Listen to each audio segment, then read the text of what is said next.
This morning, our invocation will be delivered by the lovely Reverend Miss Earlene Prince, pastor of Church of God, Pratt City, Birmingham, and our Pledge of Allegiance will be led by Counselor Carol Clark. If you're willing and able, please stand.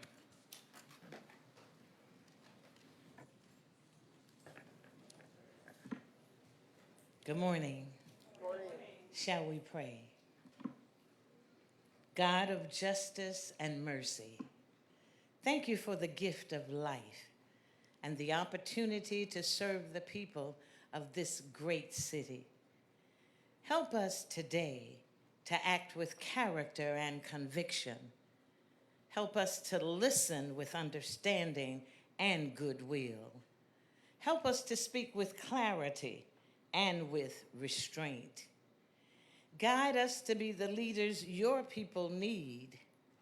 Help us to see the humanity and dignity of those who disagree with us and to treat all persons, no matter how weak or poor, with the reverence your creation deserves.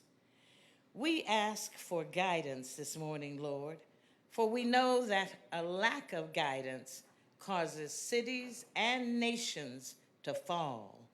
But victory is won through many advisors.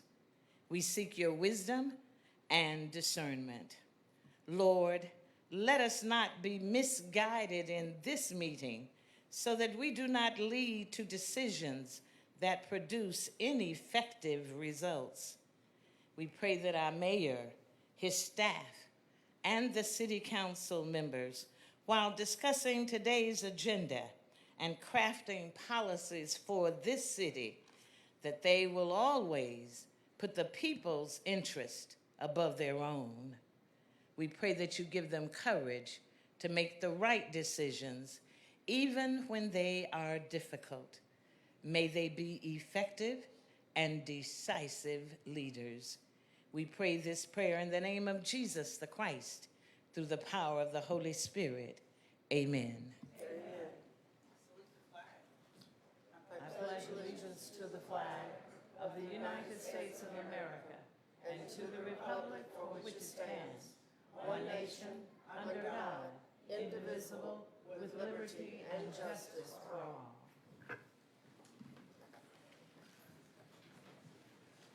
Mr. Clerk, could we please have the roll call? Councilmember Abbott. Councilmember Clark.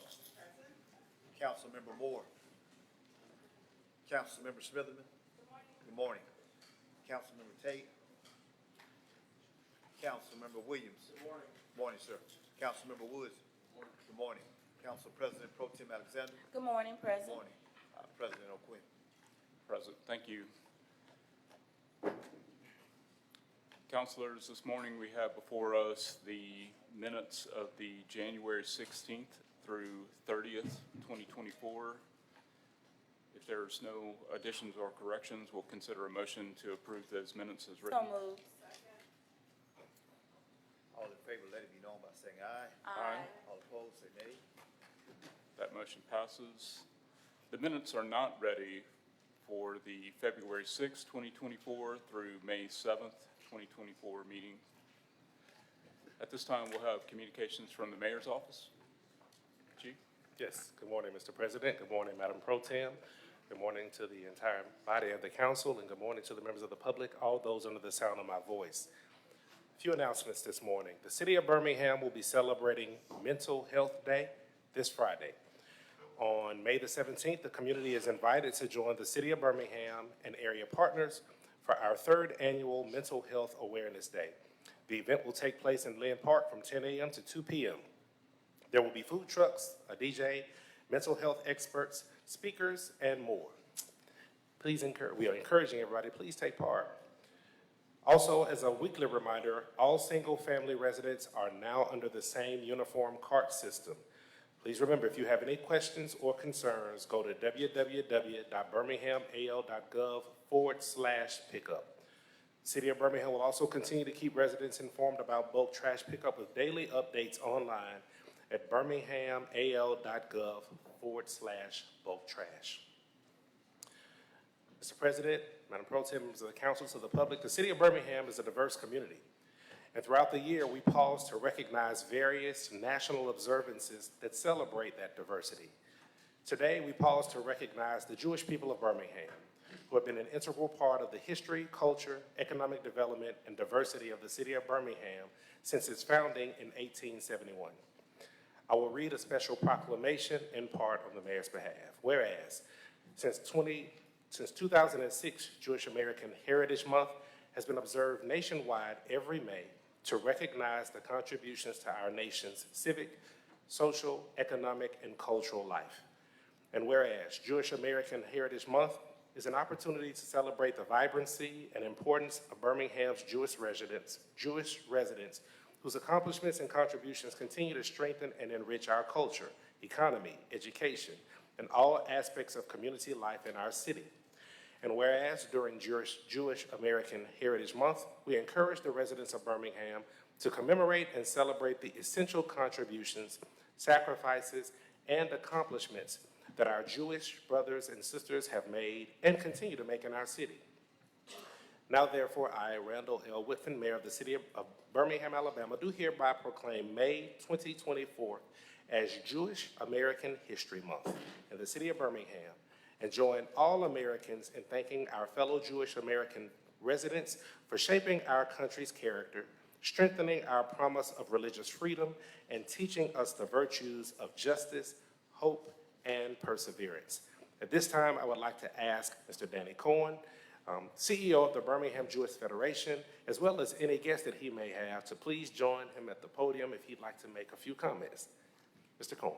Thank you, Mr. Sparks, and esteemed council members. I am Danny Cohen, the Chief Executive Officer of the Birmingham Jewish Federation and Foundation. On behalf of our community, I thank you for recognizing this important occasion. Jewish American Heritage Month is an opportunity to celebrate the history, culture, faith, and accomplishments, not only around the United States, but more importantly, of our Birmingham Jewish community, who can trace its beginnings to our city's founding in 1870.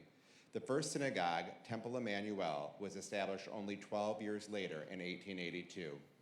Many great Jewish leaders helped build Birmingham, including Samuel Ullman, who arrived in 1884. He served as the president of the City Board of Education for 16 years. With his leadership and strong encouragement, and under the direction of Principal A.H. Parker, the first black high school was created in 1900, then called Industrial High School, later renamed in Parker's honor. Other founding families included the Hess and Pizitz families, whose retail stores served downtown clientele and whose family members are still contributing to the economic success of the city of Birmingham today. The Steiner brothers, who founded Steiner Bank in 1888. It was their Steiner plan that helped keep the Birmingham afloat during the financial panic of 1893. Lawyer Abe Berkowitz, who during the Civil Rights Movement was outspoken in his opposition to the violent and unjust laws and practices of Commissioner Bull Connor. While this made him a target for anti-civil rights extremists, he ultimately contributed to the changing Birmingham's form of government and unseating Connor from his position of control. Surratt and Permit, founded by members of the Jewish community at the conclusion of World War II, was the first major law firm in Birmingham and in Alabama to have African-American attorneys join in full partnership. And community member Congressman Ben Erdrich, who served Alabama's 6th congressional district from 1983 to 1993.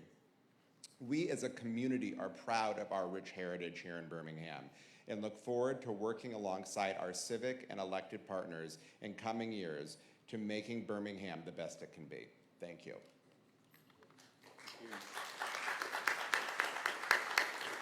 Councilor Clark.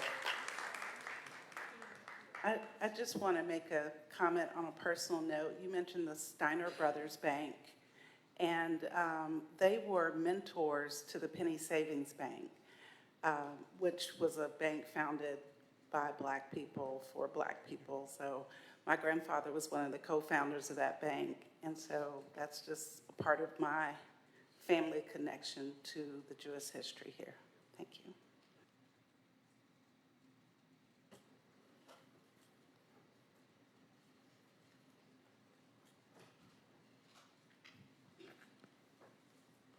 Finally, Mr. President, Madam Pro Tem, members of the council, members of the public, today the mayor is pleased to share the proposed 2025 operating budget with the Birmingham City Council. Our Chief Financial Officer, Mr. Kevin Moore, will present this message from the mayor. Chief Moore. He will also be joined by our Chief of Operations, Chief Chaz Mitchell, and also senior leadership from our Finance Department, Ms. Diana Bolden. Good morning, Council. President O'Quinn, Council Pro Tems Alexander, councilors. Each year, the budget process begins in January to ensure an effective and efficient effort to address the basic budget needs and fund the shared priorities of the city. On March 6, 2024, the city of Birmingham observed unexpected activity within our network that disrupted the operability of certain computer systems, including those used by the Finance Department to administer our budget. The disruption affected 7 weeks and 11 dates within the budget schedule. At this time, there's no sign of suspicious activity in the city's systems. The city is working to bring all systems online. However, full operability of certain systems may continue to be an ongoing process.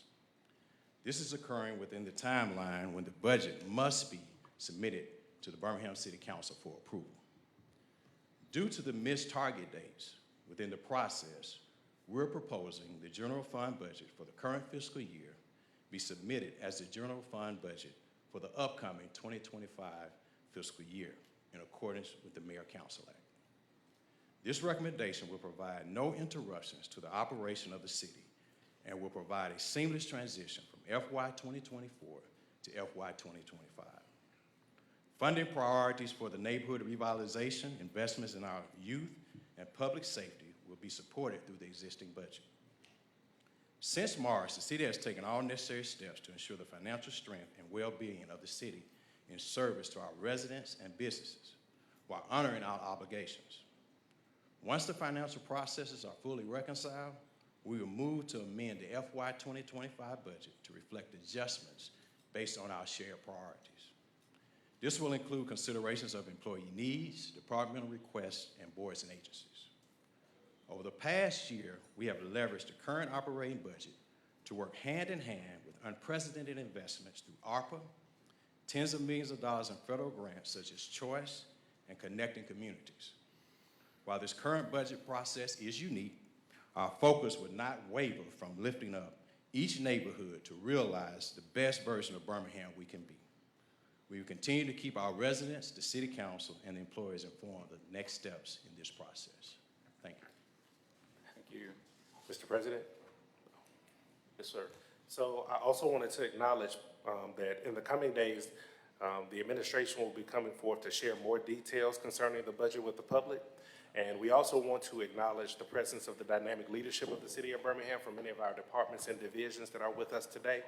And let the public know, well, our employee group know that today at 11:30, the mayor will be holding a teletown hall with all city employees to provide updates as well. So that concludes the mayor's report. Handing it back to you, sir. Council Williams, did you have a question? No, I just wanted to thank Mr. Mitchell, Mr. Moore, and all the leadership team in finance that have worked through these unusual circumstances, and you, Mr. Sparks, for making sure that we're all on the same page so that we can continue to do what we've done over the last 8 weeks. All right. Thank you. Councilor Clark. Thank you, Mr. President. I just wanted to ask if the Finance Department has set any goal about, I know the reconciliation task has to precede the amended budget for the real budget for this upcoming fiscal year. Any sense of how that will take place? I know you said through an amendment. So Chief Mitchell and I will tag team on this. I'm sure Chief Moore will do it as well. So the reconciliation process will take a little while. We don't want to put a definitive timeline, but they're working aggressively on it. And then there will be a follow-up shared by the mayor with the council for review of that amended recommendation. But the reconciliation process will take a little while. Chief Mitchell, Chief Moore.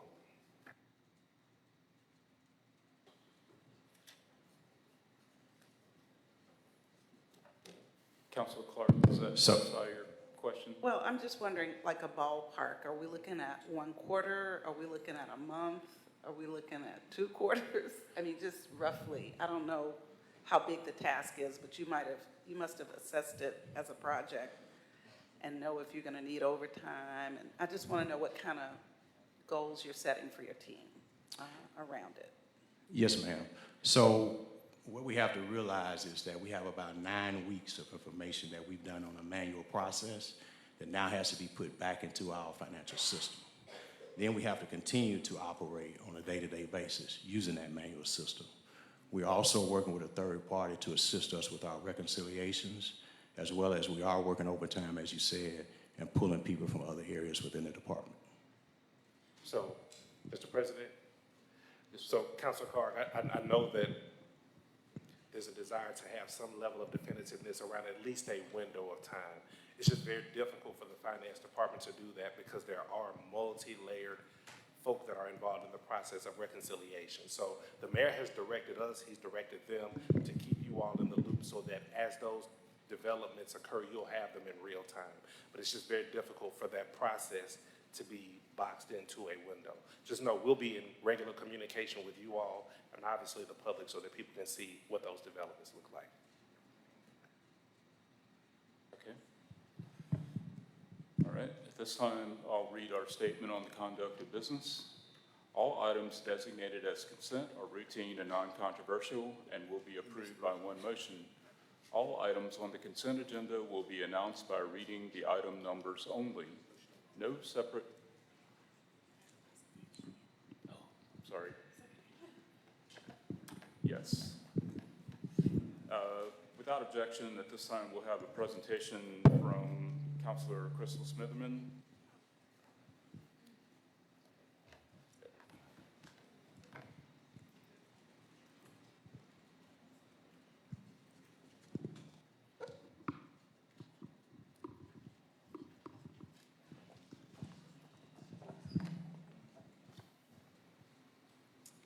Good morning, Birmingham City Council. How are you all doing?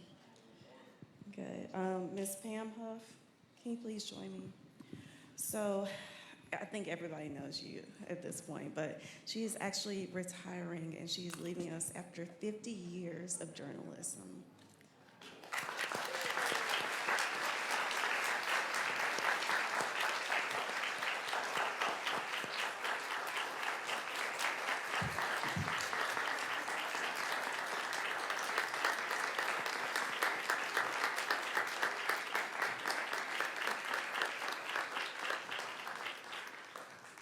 You are so worthy of that standing ovation. To make me cry. Yes, I was. But you don't have 50 years of service without acknowledging you as you go out the door. So thank you for keeping integrity in journalism and for making sure the public knows the truth and staying informed. You are one of our most beloved, trusted, and reliable news anchors. I know I'm going to miss you. Seeing you on TV, I know we've known each other a long time, but you have blessed our airways for years and years, and your legacy will continue to live on. So we thank you, and we wish you all the best. But I have a resolution for you. I'm not going to read all of it. Whereas it is the goal of this legislative body to highlight exceptional individuals who have provided enduring contributions to their community. In regard to such concern, this council recognized esteemed news anchor Ms. Pam Huff, who will be retiring from news journalism on May 24th, 2024, after 50 years of groundbreaking reporting. Whereas Pam and her husband, Bill, first arrived in Birmingham in July of 1977 and decided to relocate to the city. That same year, Ms. Huff was hired to anchor the evening news on WVTM TV Channel 13, becoming the first woman to assume such a role in Birmingham newsfield. She will remain with Channel 13 for the next 17 years. Whereas in 1997, Ms. Huff returned to television news, anchoring the news at 4 and the news at 5 on ABC 3340, and was awarded, I didn't know that, you were awarded an Emmy in 2007?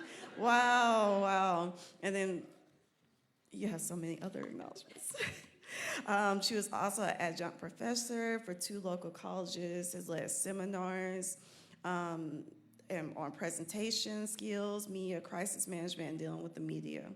She is a survivor of breast cancer, which is another round of applause right there. Thank you. And whereas she is the loving mother of 2 adult daughters, a devoted grandmother of 2 grandchildren, Ms. Huff is unsure of what the future holds after retirement, but she will await the opportunities to serve God in the capacity He puts before her. Now, therefore, be resolved that the Council of the City of Birmingham, with Mayor Randall L. Woodfin concurring, pauses in its deliberations to honor renowned news anchor Ms. Pam Huff for her lifelong commitment and countless accomplishments in the spirit of television news and beyond. We extend a heartfelt thanks and appreciation to Ms. Huff as we eagerly anticipate what her next chapter will bring. Adopted this 14th day of May, 2024, at the recommendation of Councilor Crystal Ann Smitherman. Do you want to say a few words? Oh, wow. You weren't supposed to make me cry. Thank you all. That was such a lovely gesture.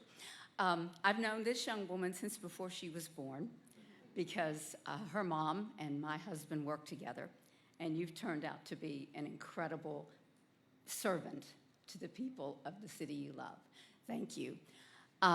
If the mayor were here, I would ask him for a sit-down interview because that's what I do. But I am not finished, and I'd like to say that God isn't finished with me yet. I don't know what's next, but I thank all of you for all that you do for our city. And I trust that as I move forward, I'll be able to continue to give back. Thank you so very, very much.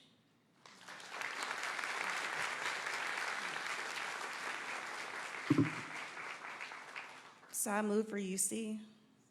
All in favor, let it be known by saying aye. Aye. All opposed, say nay. Now I move for the resolution. All in favor, let it be known by saying aye. Aye. All opposed, say nay. Thank you. Yes, Pro Tem Alexander. I'll let them take their picture. Oh, no, we'll make it. Councilor Smitherman, I want to thank you for bringing this recognition today to Ms. Huff. I just hope you know what you've meant to us over these years, and I think there's one among us who can join me in knowing where those tears come from when it comes time for retirement. I just want to tell you, it is not, as you already said, it's not the end, it's just another journey, another piece of the journey. When I think of the news that you've brought to us over the years, some good, some bad, some tragic, some happy, but you have been that voice, and you've helped to temper us and walk us through most of that news for over this time. So I just want to thank you for the service you've provided to us here in the city of Birmingham. And just when I think of women and how we've progressed over the years, I just thank you for what you've done. Thank you so much. Thank you. Councilor Abbott. Excuse me, as the other golden oldie on the council, I have something that will make you smile. I remember Pam Huff when hot pants were in, and she had a really cute pair of hot pants, and I was jealous because I couldn't wear hot pants. I look like heck in them. But, you know, Pam Huff has been around for all Since hot pants. Yes, since actually probably before hot pants. But anyway, you know, we've kind of grown up together, and it's interesting. I'll tell you that you can survive retirement because I've already retired once, and you know, more retirements are coming because we all have to go sometime. But I appreciate all that you've done. You have been the ultimate professional in every way, all the time. There's never any hidden moments when the mic was on and nobody knew it. So I'm very proud of you, and I will just tell you that there will be things that will pop up because once you retire, people think you don't have anything to do, so you can do everything, and they will ask you to. So congratulations. Thank you so much. I appreciate it.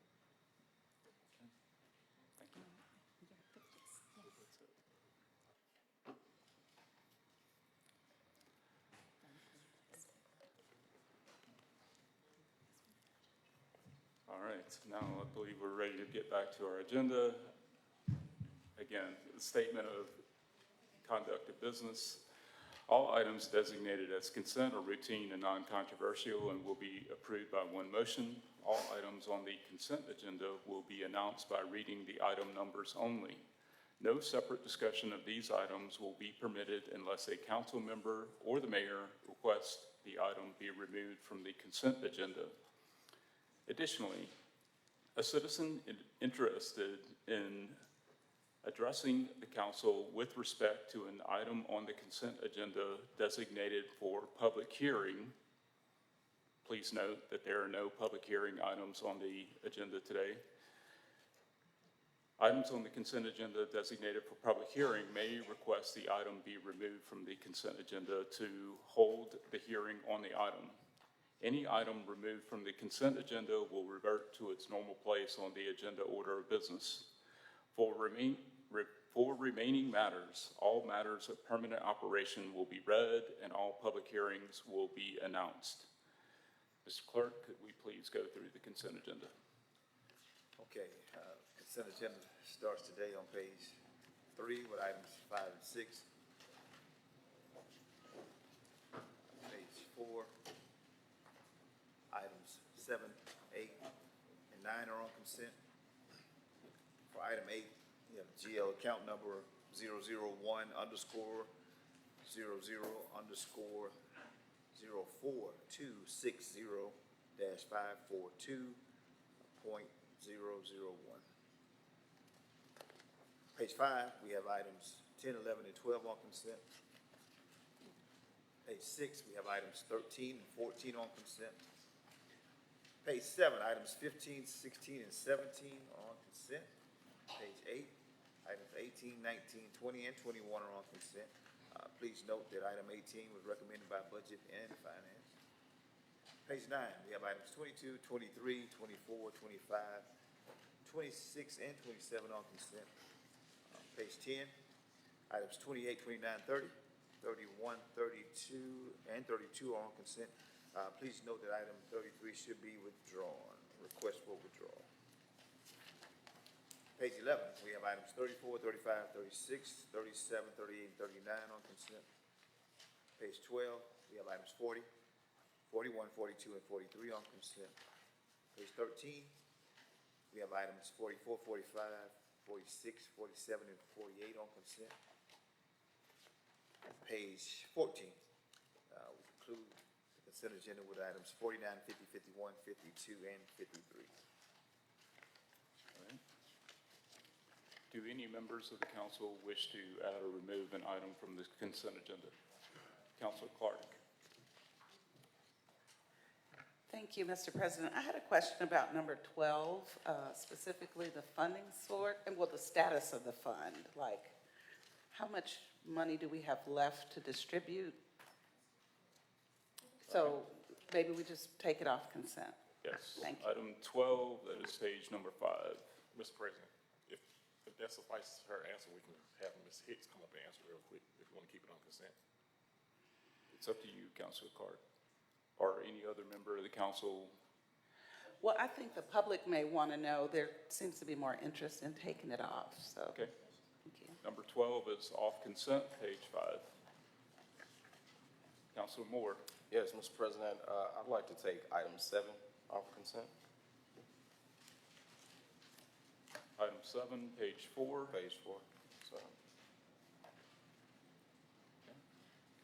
Councilor Abbott, did you have any items? Well, I had an easy question on item 43 that's on page 12.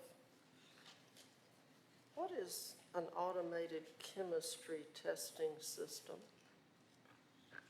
So this is the, I'm sorry, Mr. President.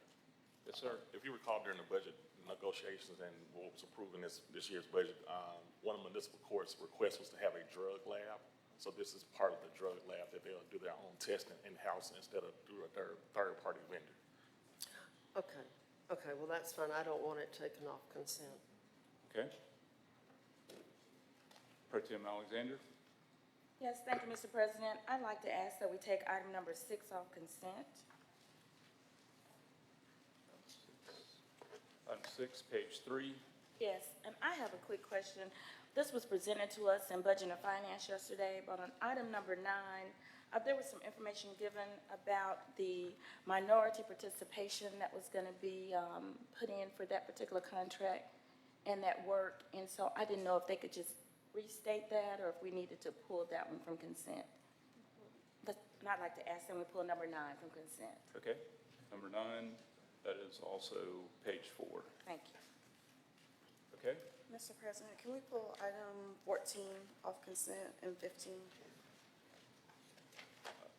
page 6, item 14, and page 7, item 15. Did you say 15 as well? Yeah, on page 7. Yep, okay, Thank you. all right.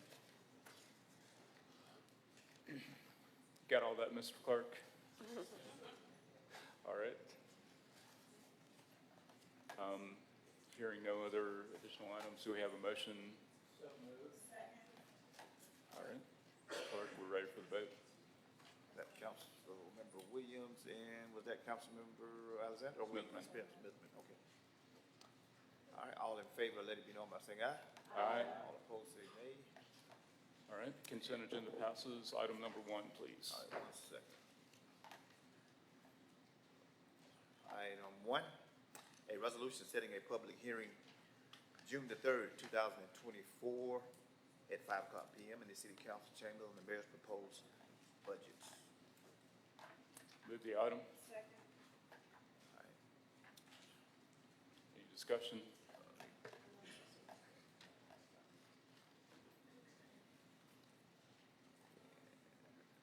Miss, do you have a copy of it, Cheryl? I know Jeff's trying to find it, the resolution. I know I have to read it.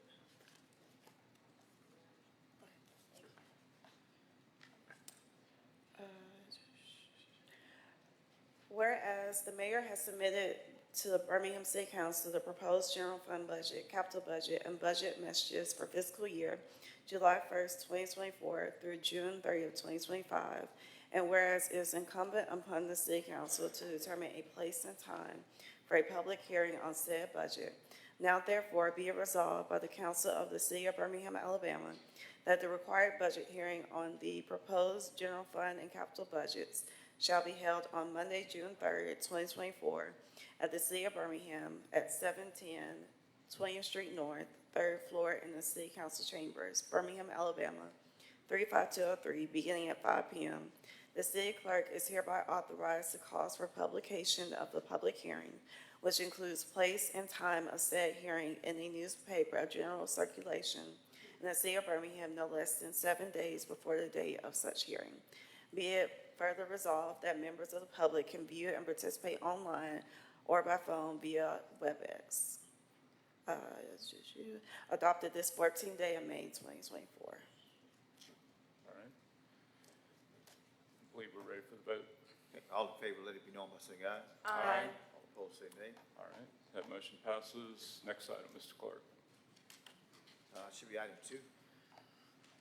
An ordinance amending Title 9, Chapter 1, Article E of the General Code of the City of Birmingham, 1980, related to the Birmingham Police Department Auxiliary Police Force to comply with Section 11-43-210 of the Code of Alabama. This is a first reading, so in order to pass it today, I need UC. I move for UC. Okay, give me 1 second. That was Councilor Can- Smithman, and who was the second? I have a question Or- before we go to vote for that. Counselor Tate, this item's on the public safety agenda today. Is that correct? No, it was on the public safety agenda last week. Okay, gotcha. All right, got it. Oh, who was the second? I'm sorry. More. Moore, okay. I need to go to the roll call for the. All right, Councilmember Abbott. Aye.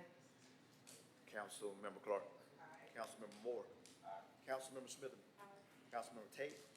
Councilmember Williams. Councilmember Woods. Council Pro Tem Alexander. Aye. Council President O'Quinn. All right, All right, now a motion on the item.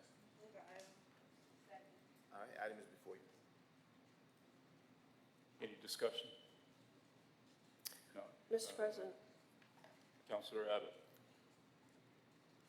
I thought it would be a good idea for someone from the police department or the administration to just explain what this item is and what it will do for the city. When I read through it last night, I had to read through it twice to really understand what we were doing. I was chagrined that there were no uniforms, but maybe there'll be some.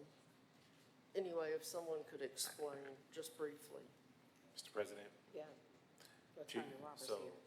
Chief Mitchell is going to grab both Chief Thurman and Attorney Tracy Roberts to speak to the item. Okay. Good morning.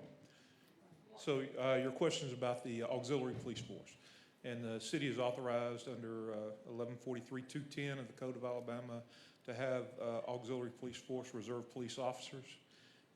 The ordinance tracks the old ordinance we had, and just so you'll know, the state law was enacted in 91. We had a reserve police force put in place under, I think it was the 1963 code or 64 code and the 1980 code, which predated the authorization from the legislature. So this is reestablishing that police force to be consistent with 1143-210. It limits what reserve officers can do. They're there to assist the full-time and part-time officers of the city. They're basically volunteers, so we want to attract some APOS certified officers. APOS certified officers can actually make arrests, whereas other reserve officers cannot make arrests. So the Fair Labor Standards Act allows us to pay a nominal fee of up to 20% of what an officer would make. So that's where you see the paid APOS certified officers. The ones that would come here would be eligible to receive a nominal fee of 20% of what a full-time officer would make. Mr. President, may I ask a question? Yes. So they won't have uniforms, but they'll have badges and armbands? They can have uniforms, but they will be issued an armband, a badge, and I forget the other. It seems like there was a hat. Right. They'll be issued that, but at the discretion of the police chief, they can be issued uniforms. The police chief will set up training for the reserve officers. The Alabama Peace Officer Standards Training Commission has set up a course for reserve officers to become APOS certified. That's 480 hours of training. Normally, the reservists pay for the cost of that training themselves. And I believe the academy can be set up to provide that training. But reserve officers do not have to be APOS certified. APOS certified allows them to do a little more. Okay, thank you. I kind of think uniforms are important for people to be able to identify the real auxiliary police from any Right. pretend ones. So that's just a personal opinion. I would like to be able to identify the real people. Sure, I believe it's the intent Yes. to provide uniforms, but that is optional Right. Under the state law. Under state law. Right. But we're different. But they will have on identifying uniforms. It's just, it's at the discretion of the department, but they will have on identifying uniforms. Just want to make sure we clarify that. Good, thank you. Thank you, Mr. President. Anything else? All right. Any additional questions? All right, I believe we're ready for the vote. All in favor, let it be known by saying aye. Aye. All opposed, say nay. That item passes. Next item, Mr. Clark. Should be item 3, an ordinance authorizing the mayor and the chief of police to create and establish a Birmingham Citizens Observer Control Unit under the supervision and control of the Birmingham Police Department. This is another item of permanent operation under UC to pass it today. I move for unanimous consent. Okay, Abbott and Tate. okay. Council Member Abbott. Aye. Councilmember Clark. Aye.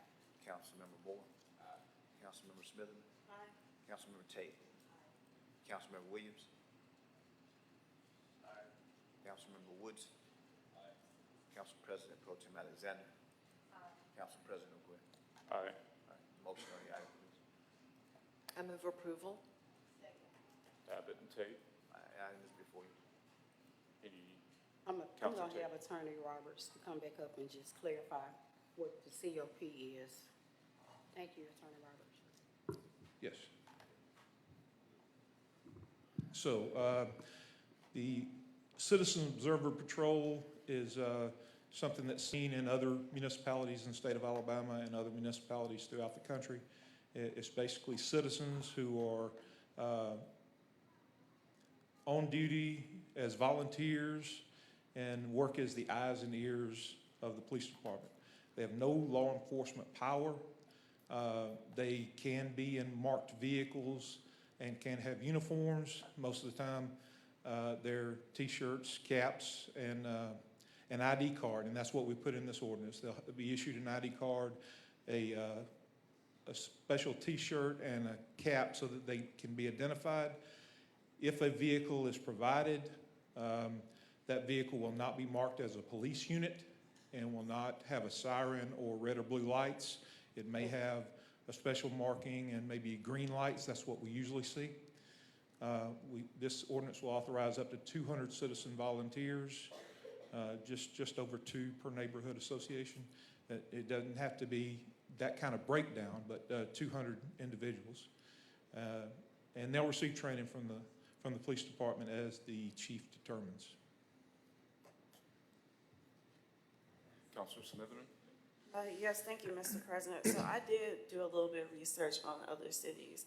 And so what's the requirements to be a patroller? Like, what is it, like the age? Okay, well, they'll have to consent to a background check, fingerprinting. They have to be in good, first of all, for this, the reservists must be citizens of the Birmingham metropolitan area. The Citizen Observer Patrol unit requirement is that they are residents of the city, of good moral character, no criminal history.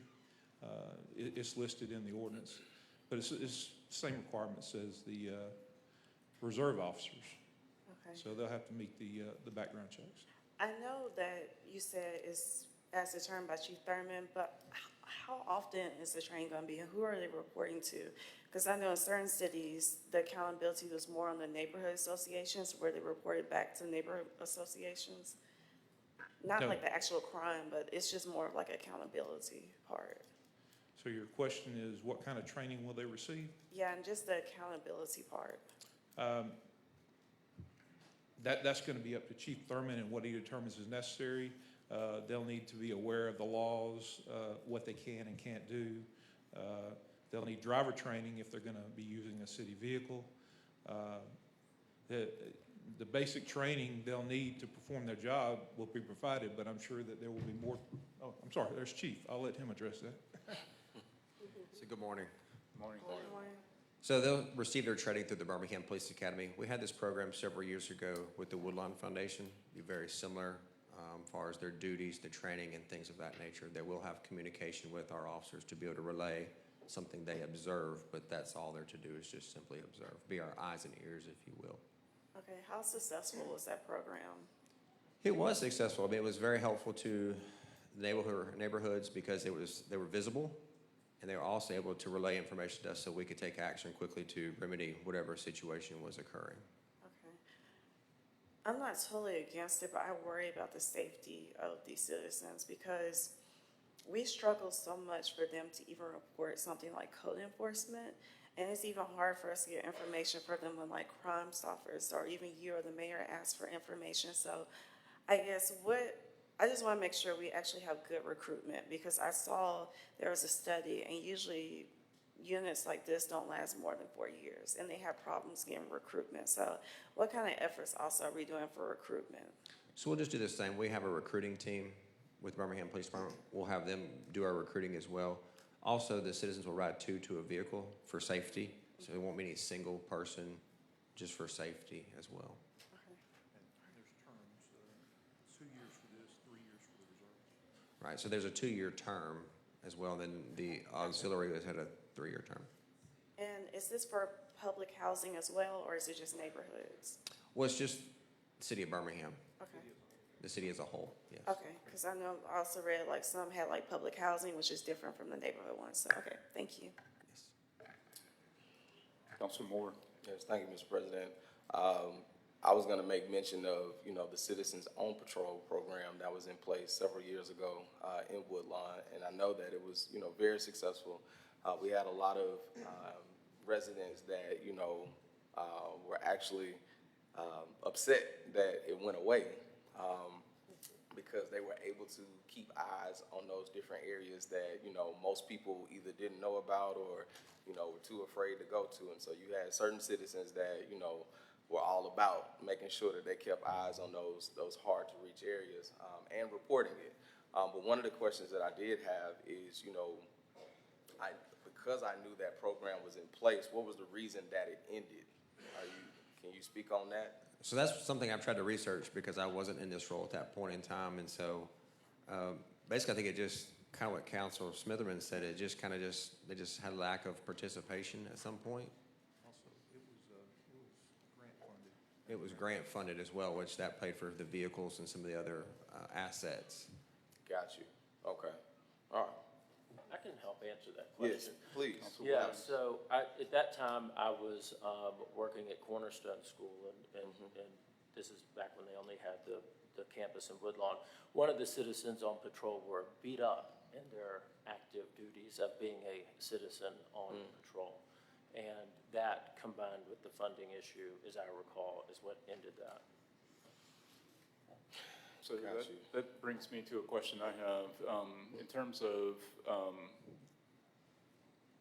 liability to the city of Birmingham and indemnification of the city of Birmingham, if someone violates policy, what kind of protections does the city have in those instances? Okay, so the training is key. And just for your information, the Citizens on Patrol, if you Google Citizen on Patrol or Citizen Observer Patrol, you'll see a number of these types of units around the country. The one in Chelsea is Citizen on Patrol. You'll see a lot of others that are Citizen Observer Patrol. So that might give you a little more information on it. The citizens that volunteer for this are protected under the Volunteer Services Act. As far as the city, it's going to come down to training and what they're allowed to do and not to do. As long as they stay within the guidelines of the rules and regulations set by the police department. And I have provided them with some sample training manuals and rules and regulation manuals for those individuals. They're subject to removal at any time by the chief, with or without cause. So I'm sure that the chief's department will provide the proper training and insist that they comply with the rules and regulations that are set and stay within their lanes. So just to follow up, I think it's important to note that the name Citizen Observer Patrol, so to me that implies that these citizens, volunteers will be only acting in an observer capacity, that they will be restricted from engaging, in trying to deter any crime in progress. Can you confirm that? Yes, sir, that is 100% correct. They're just strictly to observe and relay the information to BPD so that our trained officers can interact with whatever situation is taking place. We just want them to be our eyes and ears. Okay. Pro Tem Alexander? Yes. Thank you very much. I do just want to piggyback on Councilor Smitherman's concern, and mine is the same. It's just the safety of the individuals that will be participating in this program. I was happy to hear Councilor Moore's report of, this has happened. You've been in areas where this has worked before. I would like to kind of drive down a little bit on the training. How many hours? Who will be doing the training? I know you say you're working on that, or I just didn't see it in the document. What would be the number of hours of training, the frequency of that training? I just want to be sure these individuals who are really going to be serving us and serving the city want to ensure their safety. So I don't have the number of hours. The participants before were graduates of our Citizens Police Academy. Of course, there would be more training than just that. But it would have to go through the Birmingham Police Academy, and those records would have to be documented just like a police officer of what training they received, when they received it, and things of that nature. So we'd have to develop that training platform, if you will. Okay. And so they're a bit different than the group that the auxiliary police force that we just passed, they won't actually be making any arrest or apprehending anyone at the time of the crime, or they're just observing and reporting? Just observing and reporting, yes, ma'am. But they're riding in cars that are marked or unmarked? Before the cars were marked, it had basically the seal of the city on the side, Okay. and it was just a normal car. It wasn't a police car. And none are riding currently, right? Are there No, any? ma'am. No, ma'am. 'Cause I saw a car the other day that had police on it, but it wasn't a Birmingham City police vehicle that I could tell, but, It may have been from another jurisdiction. okay, perfect. All right, thank you. Okay. Councilor Moore? Yeah, I was just gonna say one last thing. Like I stated before, I know that the program was successful in the Woodline area. However, that was during a different time. And so I would just hope that, whatever training is provided, reflects the changes in the time that we live in now. We have a lot more issues that we're dealing with, policies that have been changed that, kind of give a little bit more freedom to folks who are on our streets that, want to do the wrong thing, taking into consideration gun laws and things of that nature. Just trying to really make sure that, these individuals are safe, because majority of the people that I knew that were volunteering in this program were older. They were in their, 60s and above, and it was because they had the time. They could volunteer and they could ride around, and it gave them something to do. And it was extremely helpful. However, again, we're just in a different time now. And so just making sure that the training actually reflects that. Yes, sir. Don't see any additional questions. Councilor Williams? I have a really overwhelming number of questions, but I'll try to keep it short. I think that, well, let me ask this. So these individuals will be in a city-owned vehicle. These citizens will be in a city-owned vehicle. Not necessarily. I mean, that's the way it worked previously, but it doesn't have to be.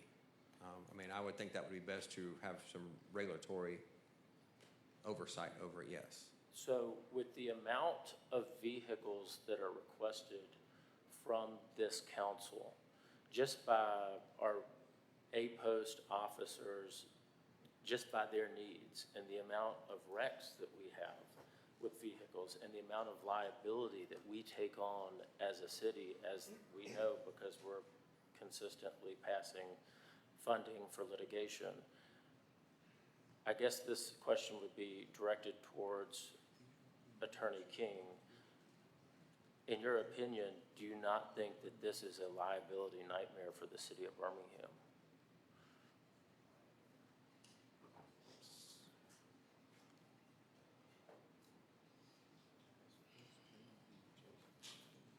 And that is in the scope of that these are civilians where we have no administrative or disciplinary control over how they operate other than just dismissing them from a citizen program.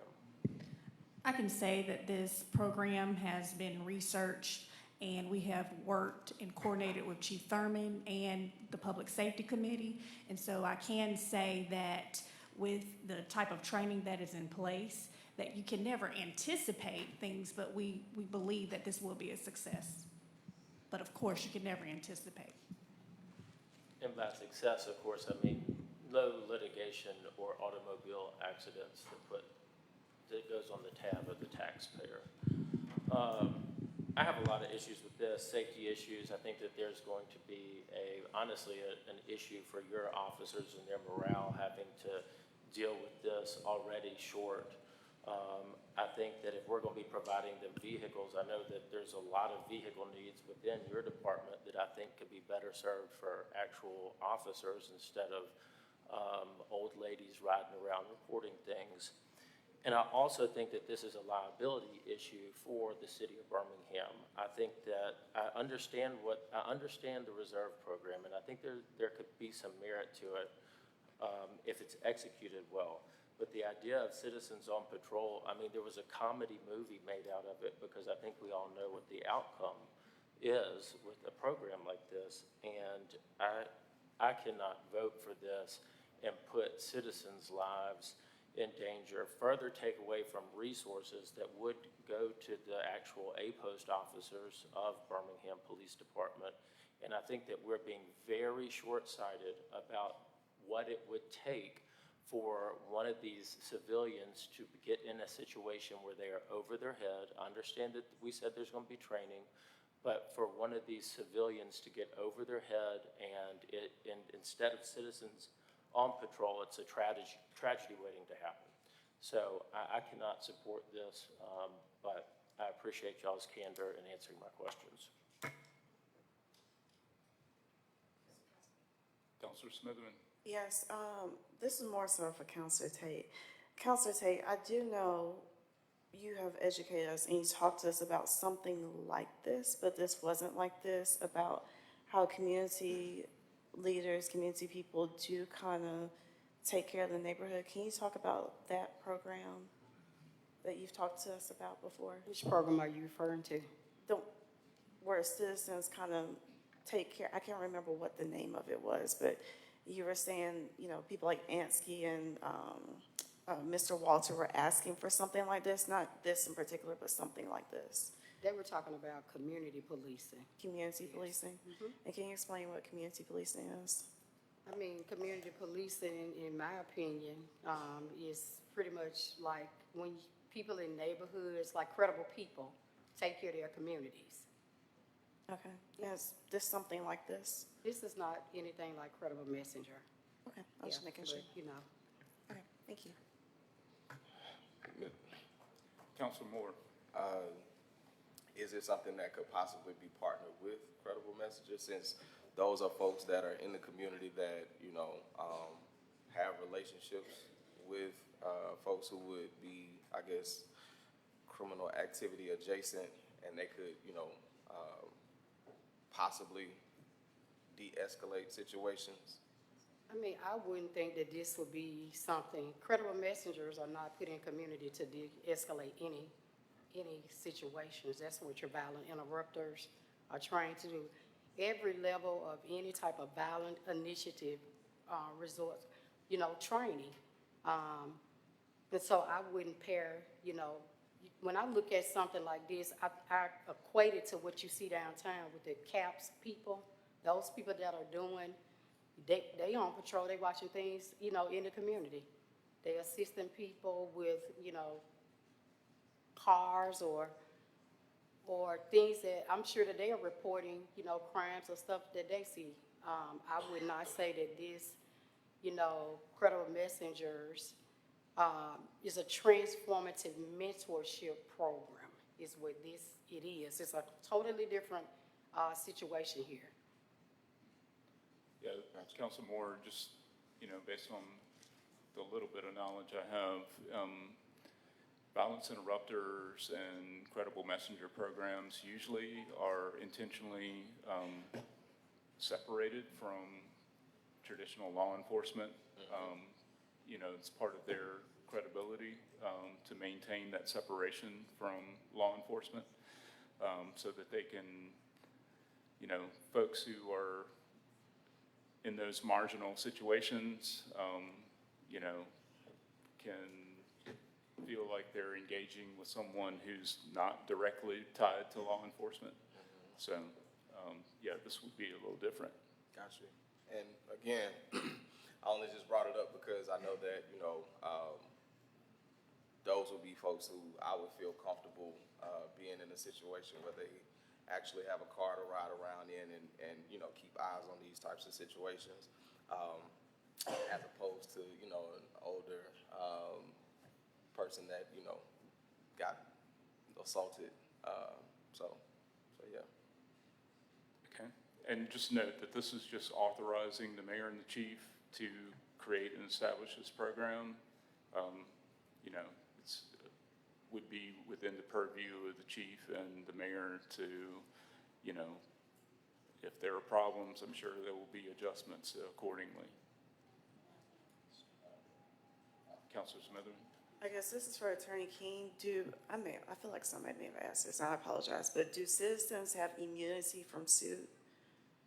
like what happens, I think Council Williams kind of asked that, what happens if, for example, I know a lot of times we have like the police officers getting sued by the citizen or anything like that. What, do they have immunity from that?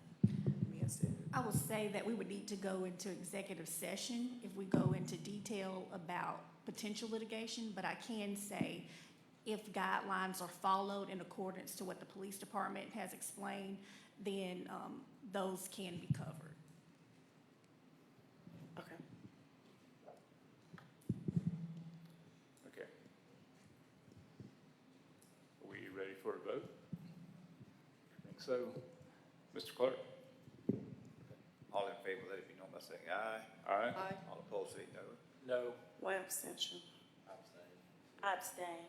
1 second, please. All right, you got Councilor Moore. Councilor Pro Tem Alexander. Abstain. And then I abstain too. Okay. And Council Williams is a no. Councilor Williams is a no.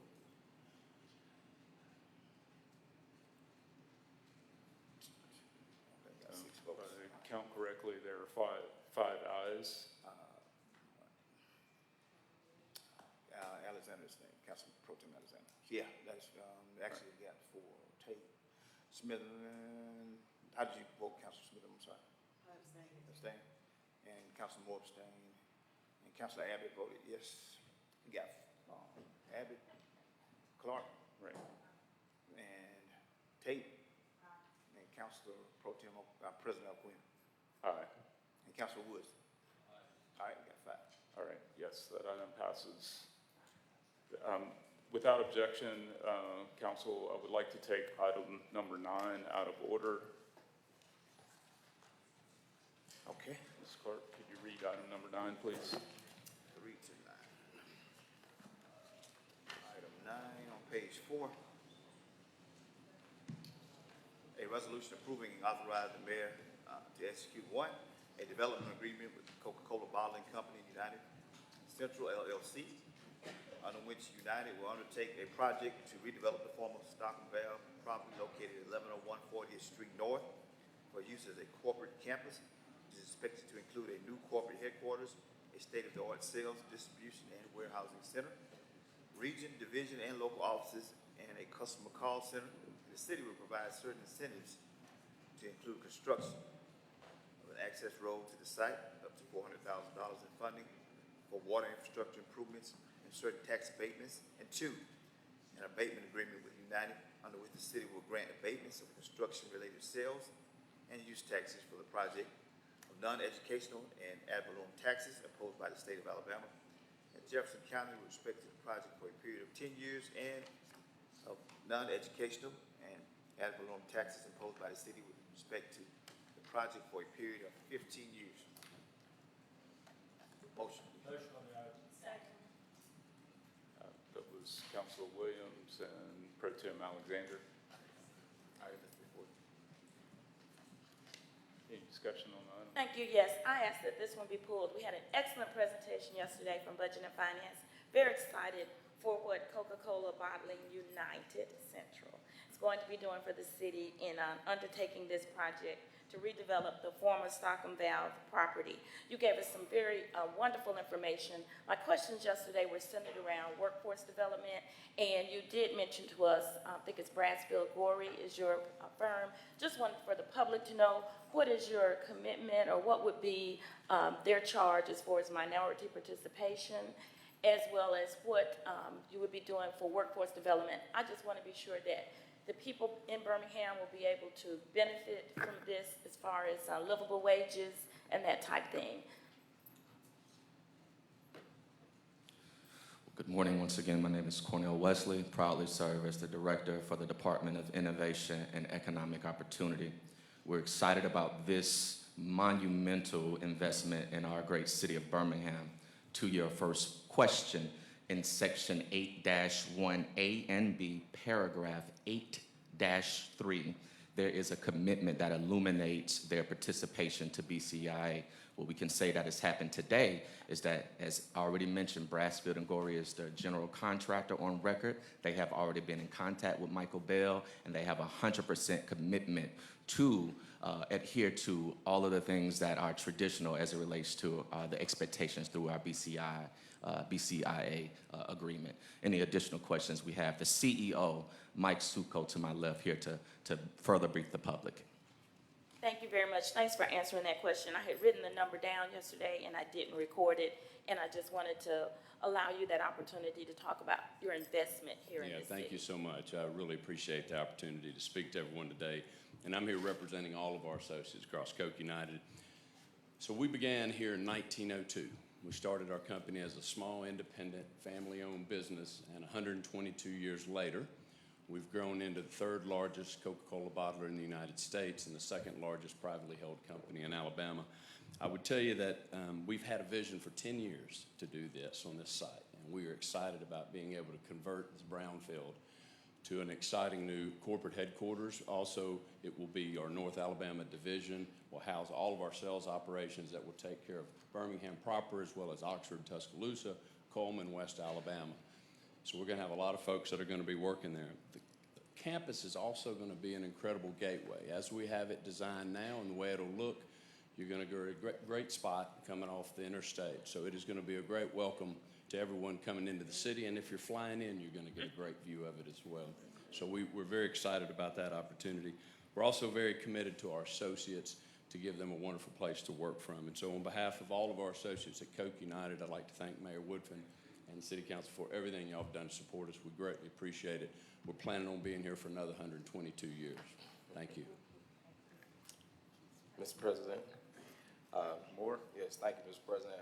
I just want to say thank you to Mr. Mike Suko and Ms. Pam Cook and the rest of the team for your continued commitment to the Kingston neighborhood. Absolutely.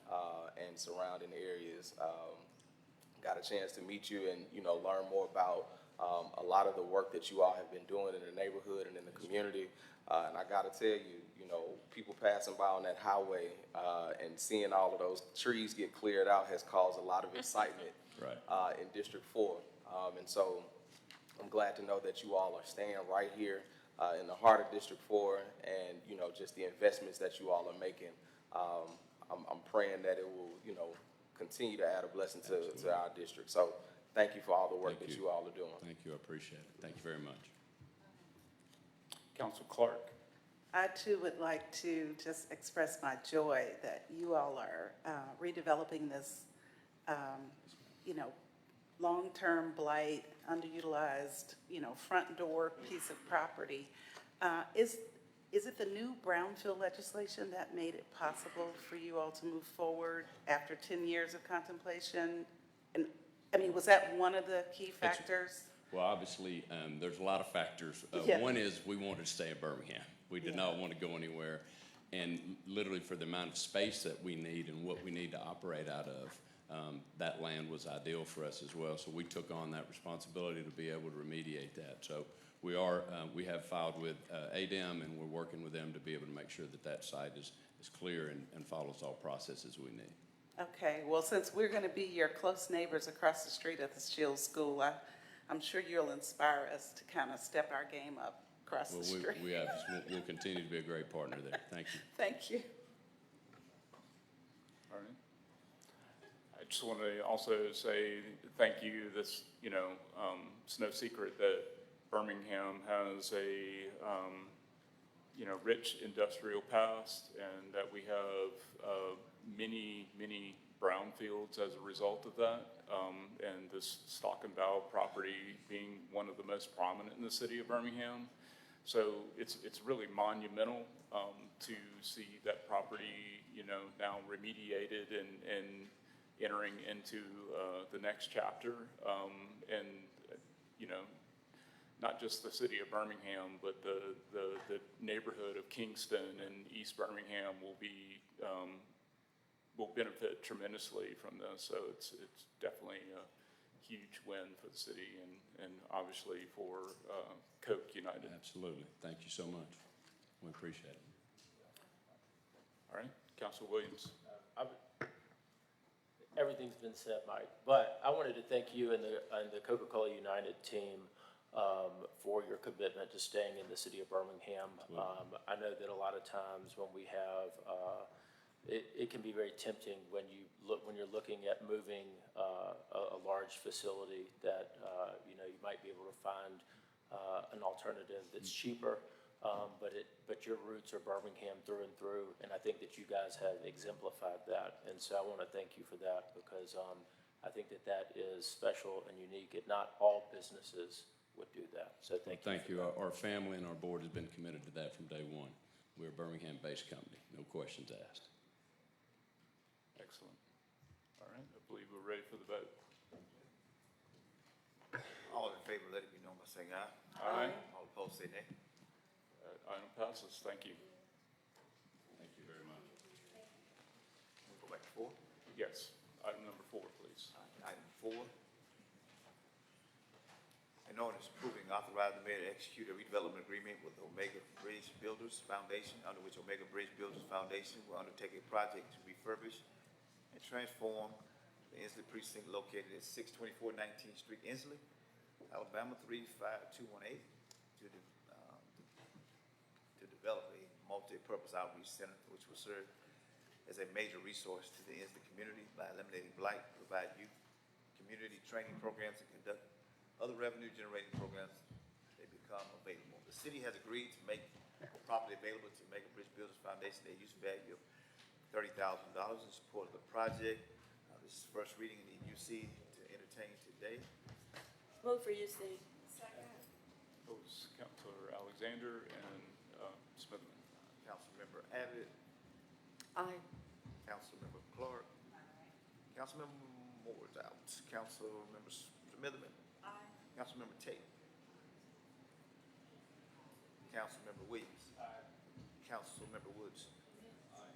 Council President Pro Tem Alexander. Aye. Council President O'Brien. All right.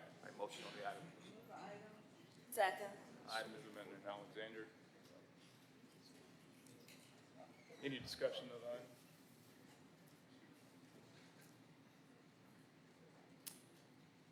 Chief?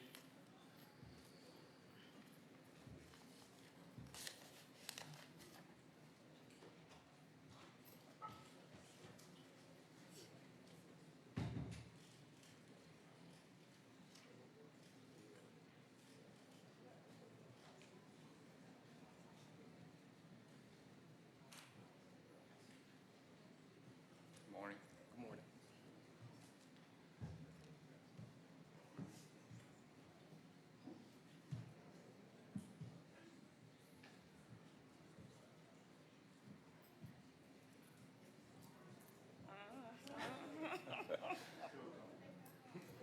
It's pretty crowded in here.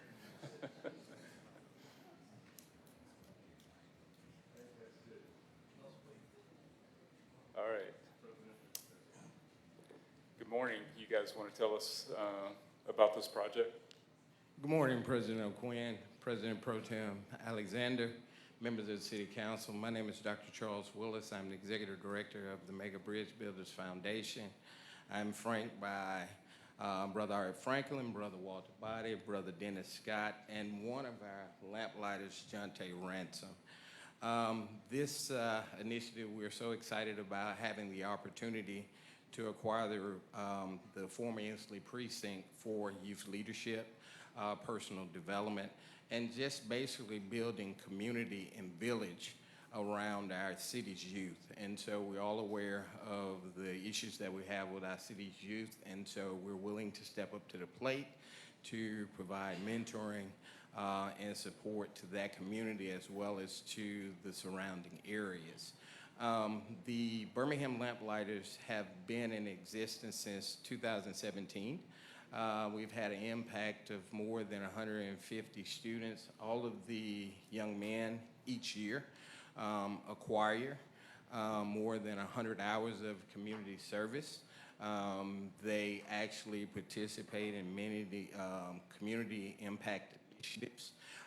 So they're very diligent. They go through mentoring on Tuesdays, Tuesday mornings via the internet Zoom, so they're 6 o'clock Zoom meetings, and needless to say, they're present, so that reflects their responsibility. So overall, at the end of the day, when we talk about the Lamplighters, LAMP stands for leadership, academics, maturity, and perseverance. And so those are the attributes that we seek to enhance and instill in the young men that we actually serve.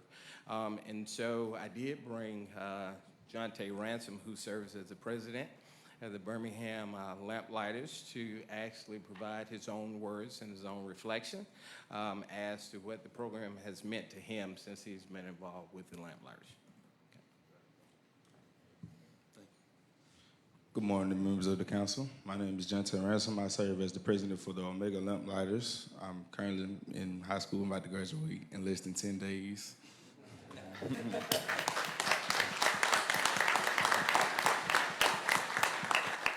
Thank you.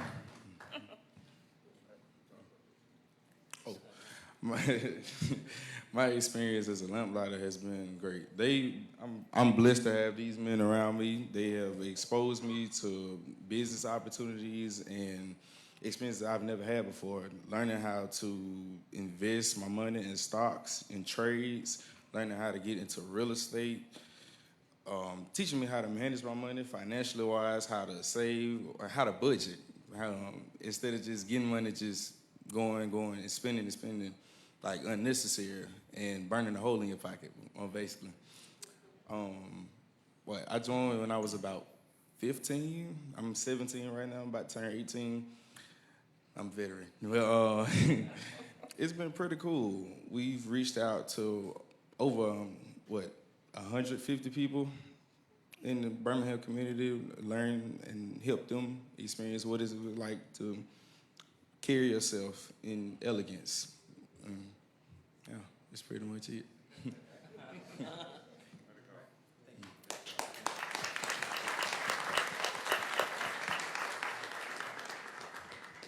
Good morning. My name is Walter Body. I'm a member of Omega Psi Phi Fraternity Alpha Phi chapter. While I was in the hall, I was thinking back to a couple of years ago, really 2018, when I retired from Coca-Cola. And this council, some of you were here then, some were not, but you talked to me about giving back to the community. And Councilor Abbott, you challenged me at that time that in my retirement, not to go home and sit down, but to continue to give back. I remember those words. And so as a part of this chapter and a part of the organization, that is what I've continued to try to do. And provide leadership, provide guidance to the young men, and giving them an opportunity to get off the street, to do something positive and to be positive for themselves for now and for the future. So I thank my brothers here, and I thank you for giving us the opportunity to give back to the community. Councilor Moore. No. I'm sorry, Steve. Go ahead. Mr. Franklin, go ahead. Art Franklin, and it's just a pleasure to be before you guys again here at this council because of what you guys are already doing in the city, but specifically in the Inslee area. As you know, that I had already made some investments, not only with the clothing line in the area, but long before that, back in the early 90s, and your chief of staff or the mayor will understand when I started the Kids and Jobs program, and in fact, he was a recipient of that program. To see him where he is now, I've always cared about this community and what we are doing with the Omega Lamplighters and through the Omega Bridge Builders is trying to put more investment into the Inslee community. And that's what this opportunity presents for us as a chapter, is trying to make a difference, but also an opportunity to work in partnership with the city in removing blight and building economic development in the Inslee area. I don't want to take up much time, but just let you know that, as you can see by all of these Omega men behind us, that you have the force of great men who are really ready and able to put in the time and effort to continue to change that community for the better. Councilor Tate. Councilor Moore, I'm sorry. No, thank you, Mr. President. I just want to say thank you to each and every one of you for being here today. I'm pretty sure you understand the weight and gravity and, you know, are appreciative of the fact that you have such a group of men to stand behind you, you know, folks that, you know, you can reach out to, text, get advice, and that will pour into you and look out for your best interest.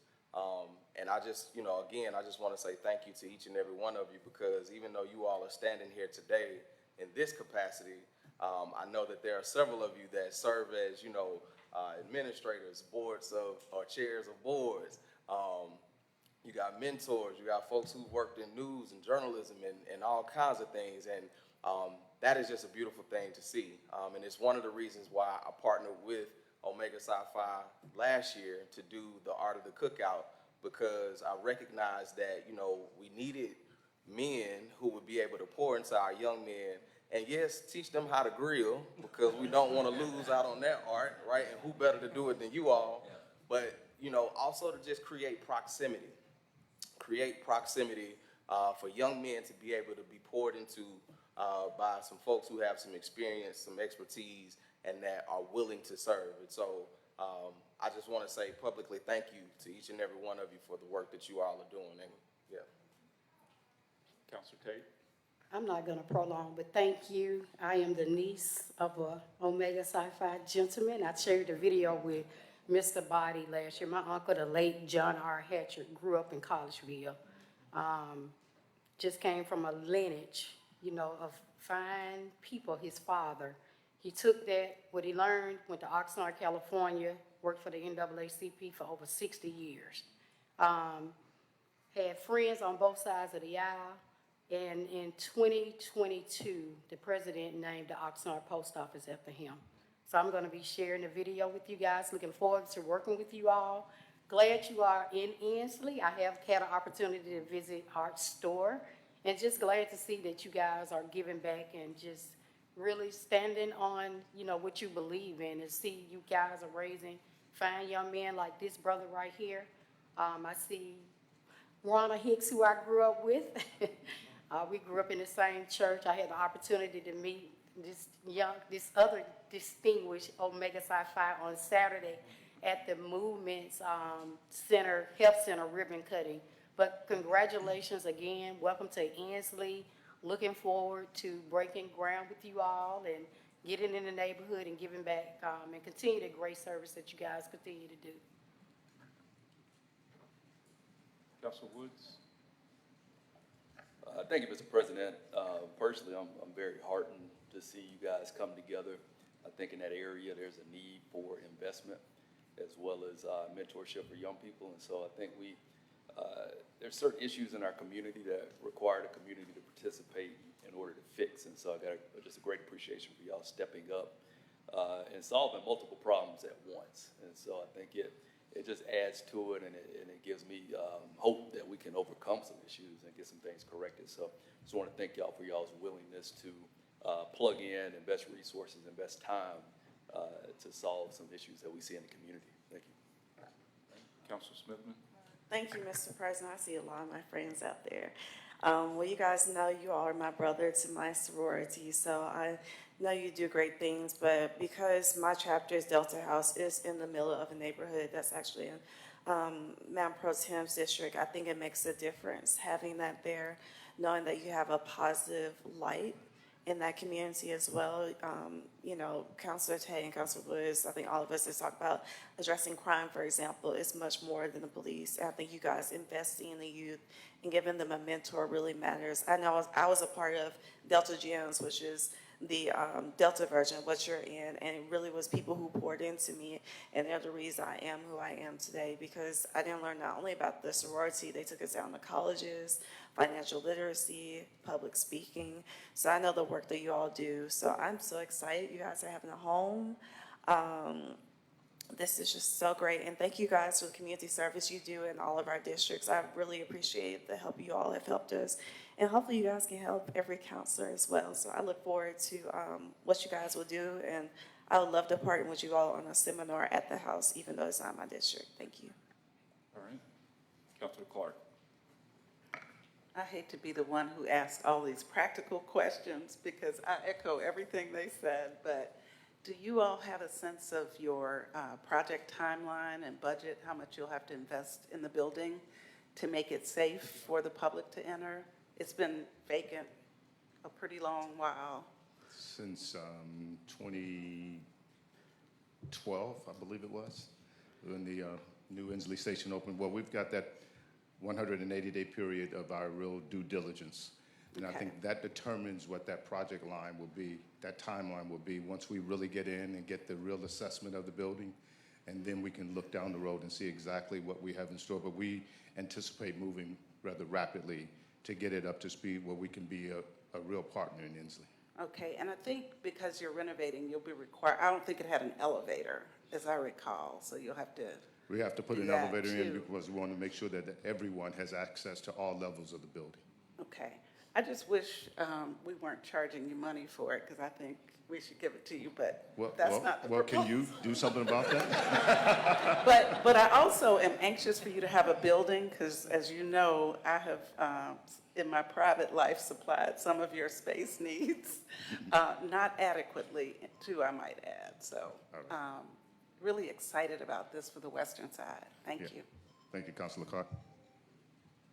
Councilor Abbott? Thank you, Mr. President. Well, last but not least, I wanted to say to you, for one thing, it's so exciting to see so many Omegas show up. I mean, this is, y'all are amazing. And of course, I love purple. So, so Mr. Body, you have done well in your retirement. I have to say, I have to give you a salute there, because it's obvious that you got busy. But the thing that I've learned today is that you guys have taught this young man to carry himself with elegance. And I like that. Now, y'all are doing a lot more important than things than teaching that. But that's part of it. And I think I know who the guy is who's probably doing most of the teaching. I think I can tell. But thank you for doing this, because Inslee has struggled. It used to be its own city. It was vibrant and people, I mean, there were people everywhere. I bought a dress at Cotton's one time when we used to have a big wingding after we got reelected. We don't do wingdings anymore, but just thank you for what you're doing, because I don't care well, I do care, but you know, it doesn't matter what's in my district, because we're all in the same boat. And if somebody pokes a hole in your end of the boat, I'm going down with you. So, you know, let's all do this together. And I just think it's exciting that you're investing your blood, sweat, and tears and money, but not too much, from our standpoint anyway. But thank you. This is a great thing that you're doing. And you can pat yourselves on the back for it, because it's just a great thing for everyone. So, thank you. Thank you all. Councilor Williams? All right. I wanted to, you know, going last, everything's already been said. But yeah, I probably won't be last. But there's two things that I see you guys doing. One is kind of goes to Carol Clark's more practical questions. Y'all are taking something that's actually blight, and as you move it to being something that's not blight, it creates the potential for synergy in a neighborhood that probably needs it, more so than other neighborhoods in the city of Birmingham. But also what y'all are doing in that building and the lives that you're impacting is way more than one building's blight. It is something that will actually have, it's something that it's almost intangible in moving our city forward and making sure that our youth have every opportunity to be successful, while they otherwise might not, because of each of you gentlemen that are standing here today. I think, Mr. Mitchell, is there a way that we can discuss changing this amount? Mr. President. Yes, sir. After speaking with the mayor and just hearing the conversations and knowing the condition of the building, that they will have to invest a lot more into the building, he is willing to reduce the price down to just $1,000.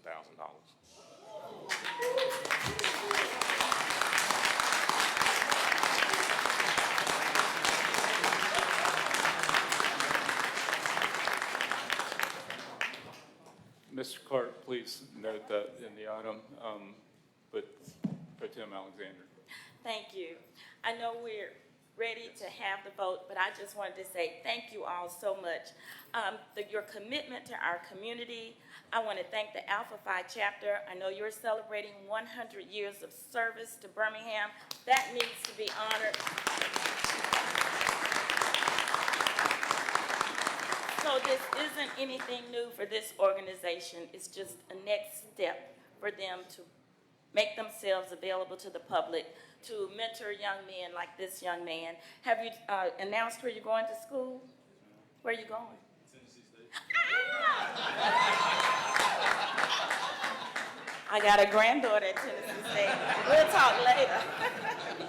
I know, it's okay. Something just told me you were going to say Tennessee State. Well, anyway, I do just want to thank you all, and I just want to end it out by saying great job. Thank you for the support of this community. We know what you've been in other communities, and so we just want to thank you. 100 years, wonderful, wonderful. I think we got one more person want to say something. And I just want to echo with Councilor Alexander and thank Councilor Clark for doing all this great negotiating.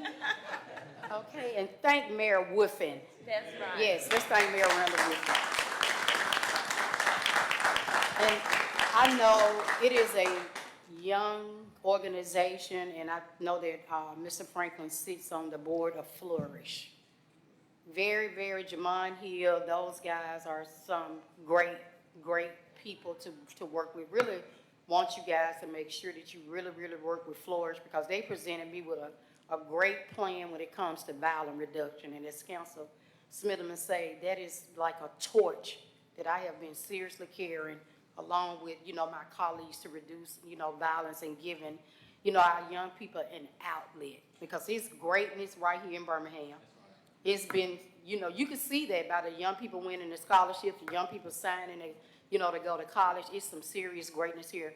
And we need to raise up our kids and kill the stigma, that's being portrayed. And I think somebody pointed it out earlier. Council Moore talked about, the permitless carry law that we have in the state of Alabama. So it's going to take all of us when it comes to reducing, violence. People are gonna have to step up. People are gonna have to, start saying some things and doing things, and community means just what it means, community. Well, we know that I live next door to Councilor Alexander. She knows me. I know if Councilor Woods was living, I need to know everybody living on my street. And that's the glory, and that's how you move community. And I'm just optimistic. I believe in, what you guys are doing, whatever I can do. I'm just a phone call away. Art has my number, and I'm a niece of an Omega. So I got to put on for the Hatcher family. All right. Well, I'm going to take the last word. So I want to thank you guys for this, but more importantly, I want to thank you for your constant service to our community. I mean, over the past several years, I've seen you over and over in our community working, to provide volunteer service. I mean, just recently, my wife informed me that you were at Glen Iris Elementary helping with some of the renovations in the community garden there at the school. And that's just, the latest in thousands of places that you guys have been. I look around amongst the few Omegas that we have here in the room with us, and see folks who, I've known throughout the years who have made their lives one of public service. So just want to say I'm extremely grateful for everything that you guys do for the city of Birmingham. You do truly make us better. Thank you for taking on this new challenge and renovating the old West Precinct, and best of luck to you. And if I may, in closing, on behalf of the Alpha Phi chapter of Omega Psi Phi Fraternity Incorporated and the Bridge Builders Foundation, I would like to say thank you on behalf of the gentleman behind me to the mayor and the city council for your consideration and approval of that request, and most of all, the reductions. Thank you all so much. Thank you so much. We're excited. Yeah. Mr. Clerk, please note that the items to be amended to reflect the reduced use value to $1,000. And I believe we're ready for the vote. All in favor, let it be known by saying aye. Aye. All opposed, say nay. That item passes. Thank you all so much. Thank you.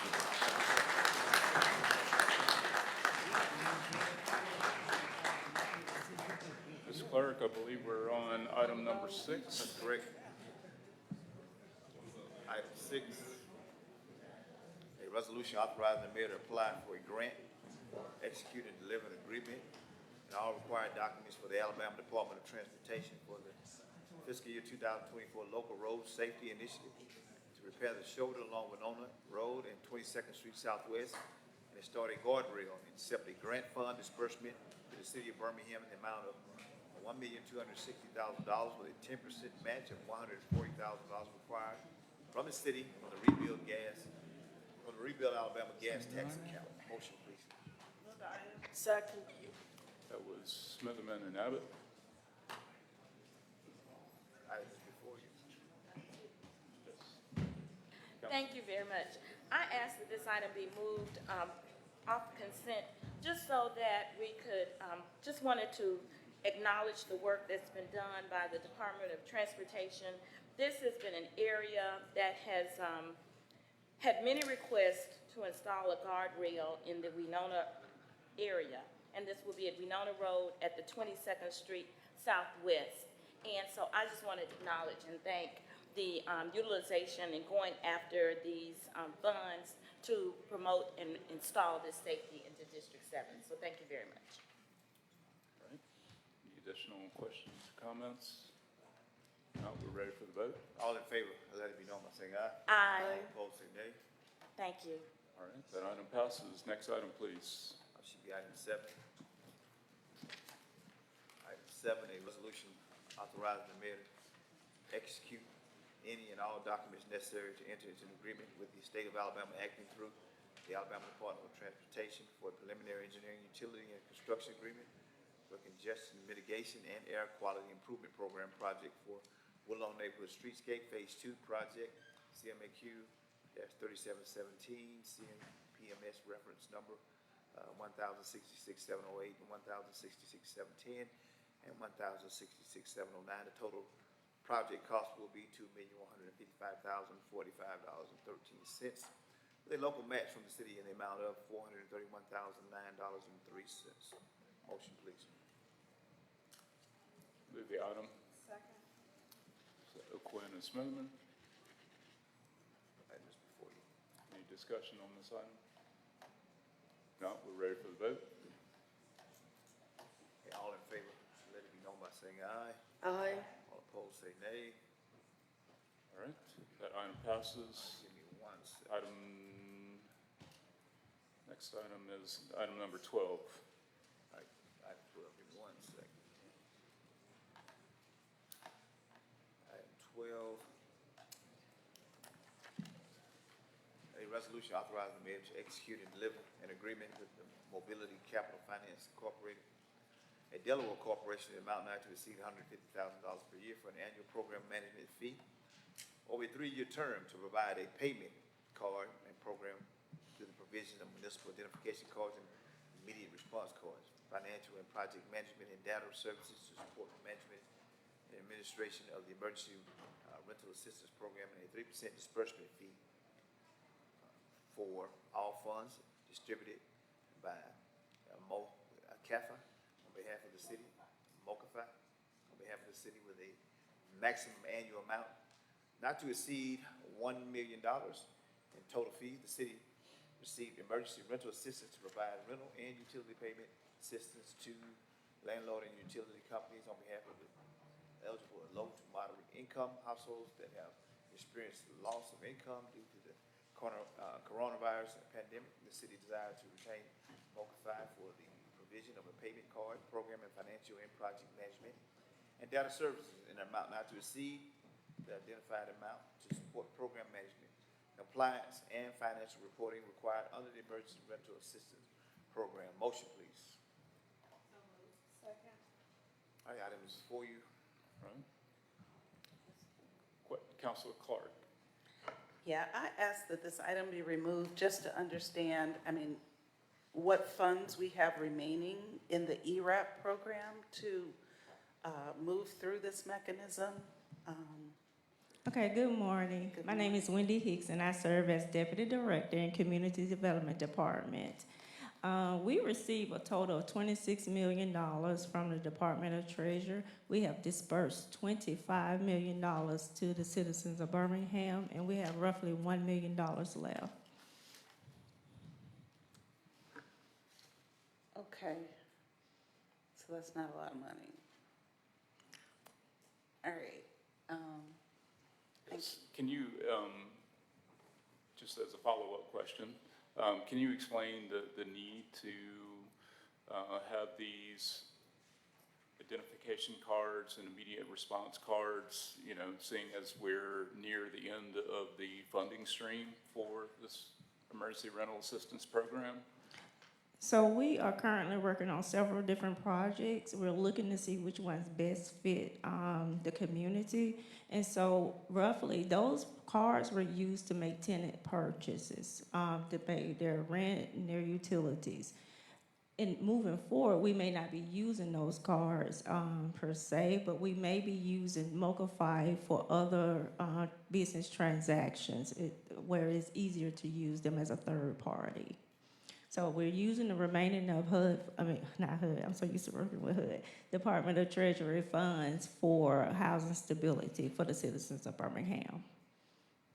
Okay, so in essence, we're conceiving that there may be follow-on programming beyond the emergency rental assistance program, and Yes. these identification cards and immediate response cards would be helpful in transitioning to that, whatever that next program is. Yeah, so I've been working with the Department of Treasury on several different projects is to see long-term stability for the citizens. And so there are some opportunities that may become available that we can use those cards with the citizens to continue payments and housing stability. Councilor Clark? So I see that a lot of the fee is a transaction fee, so we only pay that if we're actually using them. But there is like a base fee just to retain their services. So Yes. that amount we'll be paying just to have them on board as a vendor, right? Yeah, so we only pay that 3% based on what transactions they process. If they don't process any transactions, we don't pay any fees. Okay, thank you. Mm-hmm. Any additional questions? I believe we're ready for the vote. All in Yes. favor, let it be known by saying aye. Aye. All opposed, say nay. All right, that item passes. Thank you. Next item is item number 14. Item 14, a resolution authorizing the mayor to execute any and all documents necessary for the city to make application, receive, and spend grant funding from the U.S. Department of Justice, Office of Justice Program, Bureau of Justice Assistance, fiscal year 2024, Byron Discretionary Community Project Grants, Byron Discretionary Grants Program, in the amount of $4,200,000 for the Real-Time Crime Center, with no matching funds due from the city. Motion, please. Move the item. Move approval.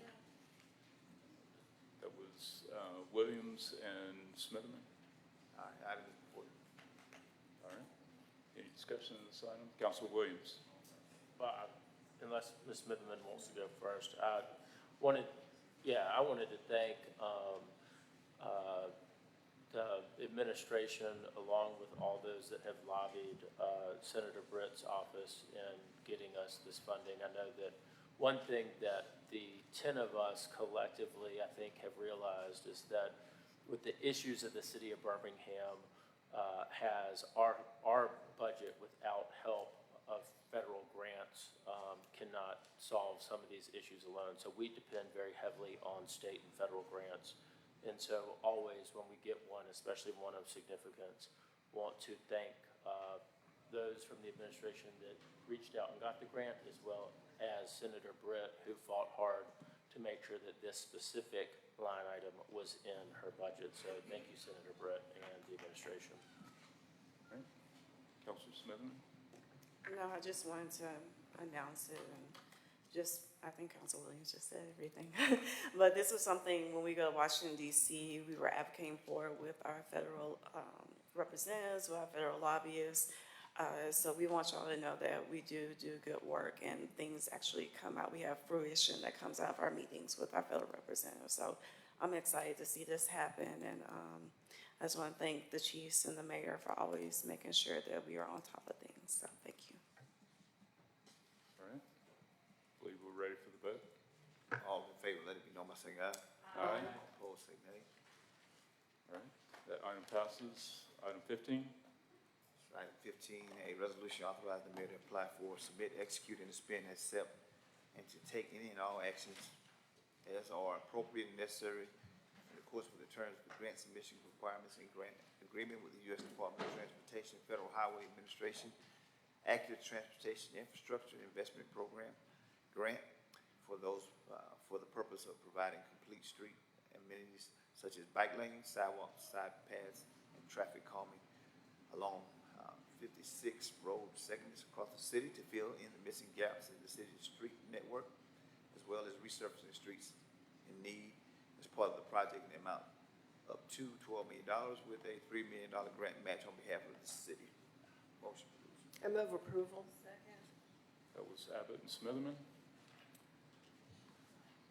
Questions? Mr. President, Councilor Abbott? I don't really have any questions, but I think that this is very exciting because 56 road segments in a city where we have a few blocks of bike lanes that suddenly abruptly end with no anything. So, and sidewalks, because we have so many really dangerous sidewalks. So I just am very excited about this one. Up to $12 million. Right. Sounds really good to me. Yeah, 15 million with the local match. Yeah. Yes, it only gets better. Yeah. Fingers crossed that we actually, Well, I realize this is just applying for it, but you know, I'm gonna be positive. that's right. Any additional discussion? If not, we're ready for the vote. All in favor, let it be known by saying aye. Aye. All opposed, say nay. All right, that item passes. Ms. Clerk, are there any additional items? 33 was withdrawn, and no, sir, that should be it. Okay. That brings us to that concludes our agenda items. Next, we'll have our announcement from our council offices. Councilor Clark. Thank you, Mr. President. District 8 announcements. We've got a couple of neighborhood meetings this week. The Bellevue Heights neighborhood will meet today at 6:30 p.m. at the Charles A. Brown Elementary School. And the Graymont neighborhood will meet Wednesday, that's tomorrow, at 4:30 p.m. at the Smithfield Library. On May 17th, from 6 to 8 p.m., the 5 Points West Regional Library will host its spring concert featuring the talented Halo Wheeler and David Talley. The duo will perform songs ranging from soulful jazz numbers to upbeat R&B. You may call to register to attend this event. It's free, but space is limited, so you can call 205-225-4015. Also note that Bama Health is hosting the Community Health and Wellness Experience on June 1st from 12:30 in the afternoon to 3:30 in the afternoon at the Central Park Rec Center. There will be interactive learning sessions, giveaways, tastings, and more. I'm not done yet. Wait a minute. Also, I'd like to thank all of the residents who joined Mayor Woodfin and I at the Crossplex for the District 8 Town Hall meeting last week. We did have to adjourn rather abruptly due to weather, but it was still a productive meeting. And the administration has all the note cards from the questions that didn't get to be answered. So some of you might have heard from them already. Also note that the Birmingham Fire and Rescue is offering free hands-only CPR training at 11 of its fire stations. These classes are available right now and only take 10 to 15 minutes of your time to learn. You can visit the Birmingham Fire and Rescue Service Department on Facebook to get more information. I wish I was as adept at multitasking as J.T. Moore, but anyway. Please note that Habitat for Humanity will be having a volunteer day on Saturday, June 8th. It's starting early in the morning and going till about 3 p.m. All are welcome to volunteer, but you do have to go onto the Habitat for Humanity site to register and sign waivers. And the code for accessing this particular activity is NEIGHBOR. This is a part of the NEIGHBOR Works Week observance in Birmingham. So that'll be Saturday, June 8th from 9 a.m. to 3 p.m. near Rickwood Field. I want to just give a shout out to a proud mom, our own Alicia Williams, whose son, Nolan Reed, who's a senior at the Alabama School of Fine Arts, he's been honored as one of the 2024 U.S. Presidential Scholars and recognized explicitly in the arts. Now in its 60th year, this prestigious award is a testament to Nolan's hard work and dedication. He was selected from over 3.7 million high school seniors, and he stood out for his outstanding academic achievements, artistic talents, and deep commitment to community service. And I believe he's going to Fordham University in New York City this upcoming fall on a full 4-year scholarship. We want to just acknowledge Nolan and his proud mom, who's one of our colleagues here at the city. And finally, if you're looking for a fun way to get active and talk to your neighbors and the Freshwater Land Trust, we walk every Thursday around the Crossplex property when weather is permitting. We start at about 8 a.m. We meet at the Starbucks, and all paces are welcome. That concludes my remarks. Thank you. Thank you, Councilor Clark. Councilor Moore? Yes, sir, Mr. President. Boom. Okay. First things first, just wanted to say thank you again for everybody that participated in the Main Street America Conference. Brought over 2,000 different people into our city, and was really a great opportunity for exposure for the city of Birmingham. I had several folks that, were from all over the country that talked about how beautiful Birmingham is and how they didn't know that we had all of this. I guess they assumed that we had dirt roads and tin roofs. But they were pleasantly surprised, and, a lot of folks, spoke very highly of Birmingham. So shout out to our city, man. It's a beautiful place. We have a couple of neighborhood association meetings that are taking place. We got Kilo Springs that will be taking place at 6 p.m. on today at Smith Middle School. We have North Eastlake neighborhood that will be at 6 p.m. at the Southern Museum of Flight. And we have Penfield Park that will also take place on today at 6 p.m. at the Brownsville Heights Community Center. Want to make a special note that we are still in need of lifeguards with the Park and Recreation Board, or with Park and Recreation, and so they're supposed to be having their first orientation on this Saturday. Don't have a time or a place for that, but if you would like to learn more information, please reach out to our Birmingham Park and Recreation. They are still taking summer applications, and summer camp starts June the 10th. We will be having our Community Development Committee meeting on tomorrow in Council Chambers at 2 p.m. And the Birmingham Parks and Recreation Board will also be meeting tomorrow at Legion Field at 9 a.m. in the morning. That concludes my announcements. Thank you, Councilor Moore. Councilor Abbott? Thank you, Mr. President. The next Planning and Zoning meeting is scheduled for Wednesday, May 22nd at 3:30 p.m. in the council chambers. We have 2 openings on the Zoning Board of Adjustment. One is for a construction contractor and one for a supernumerary, a person who fills in when we don't have a quorum. Please submit your resumes to valerie.abbott@birminghamal.gov. The deadline is May 14th, which is today. Neighborhood Association meetings at 6 p.m. this evening. We have East Avondale Neighborhood Association. They meet via conference call, and also at 6 p.m. we have Highland Park Neighborhood Association meeting at the Highland Racket Club. If you have any concerns or issues in the city of Birmingham that have to do with public works, roadways, sewers, lighting, please call 311 or download the app, which is My BHAM 311. And that way, if you download the app, you can attach photos, which is always very helpful for the people who are coming to try to find what it is that you complained about.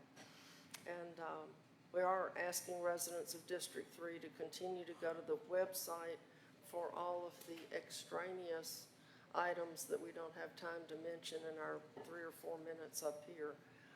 And that email is www.bhamdistrict3.com. So that is all for me, Mr. President. Thank you, Councilor Abbott. Councilor Smitherman?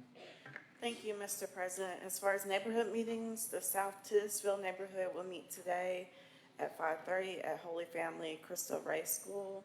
The Arlington West End neighborhood will meet today also at 6 p.m. at the West End Library. As far as events, Starling Thomas, he was a graduate of Ramsey High School and current I think it's Arizona Cardinal, is hosting a fun community day at Ramsey High School this Saturday from 10 to 3. He'll be giving away up to 200 free meals, haircuts, t-shirts. They're having dunking booth contest, first come, first serve to the youth. The next Budget and Finance meeting will meet Tuesday, May 28th at, I guess it's 11:30 a.m. in Conference Room Z&E, and that's due to Memorial Day being on the 27th. Submissions are due Tuesday, May 21st by noon. Submissions received after noon will be placed on the next Budget and Finance agenda. And we had a great event this past Saturday. It was great. I would like to thank everyone who took the time out of their schedule to join us. I would like to give the staff at Sauce Furnace a special thank you for all that you did to make the event a success. And for any more updates, you can go to our website at www.d6bham.com. Thank you, Mr. President. All right, thank you. Pro Tem Alexander? Thank you very much, Mr. President. These are announcements for District 7. This morning, I would like to acknowledge the passing of Mr. Lindsey Macon. He was affectionately known as Duck in the Winona community.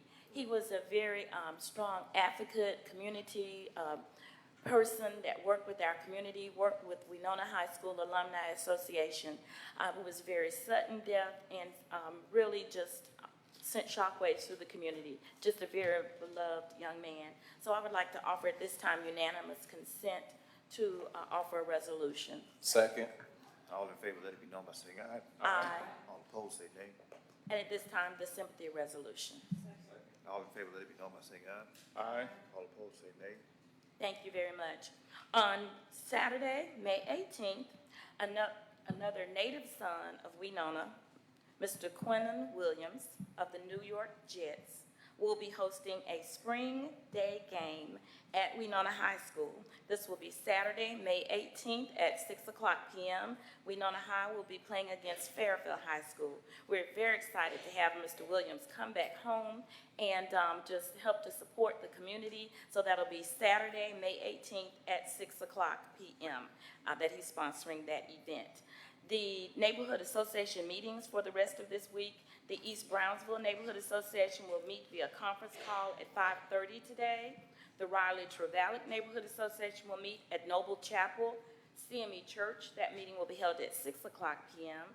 Bulk trash and brush pickup is scheduled for Germania Park today. So if truck hadn't come by yet, you've got time to put that bulk trash and brush out for pickup. We have 2 other pickups scheduled in District 7 this week. On Thursday, the bulk trash and brush pickup is scheduled for the Riley neighborhood, and then on Friday, that pickup is scheduled for Green Acres. Thanks a lot.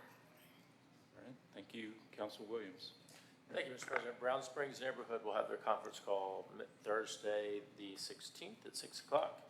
Also wanted to remind D2 residents of the Shades Creek Trail Community Engagement Meeting, which will be the 20th in conference rooms D&E, which is here on the 3rd floor at 1 o'clock. That's this Monday, May 20th at 1 o'clock. Thank you. All right. Thank you. Councilor Tate. Thank you, Mr. President. I also like to extend our deepest sympathy and condolences to Miss Eleanor White, the Central Pratt neighborhood secretary passed away on this weekend. And so she was hard worker. I got the chance to, get to know her since I've been the counselor in this district, and along with the president, Mr. Donald Smith, in that Central Pratt area. And so she will be greatly missed. Her homegoing services will be at Bethel Baptist Church, Pratt City. It's at 1708 Spencer Avenue, and it is at 11 o'clock on Saturday, May the 25th. So I would like to offer a call for unanimous consent. All in favor, let it be known by saying aye. Aye.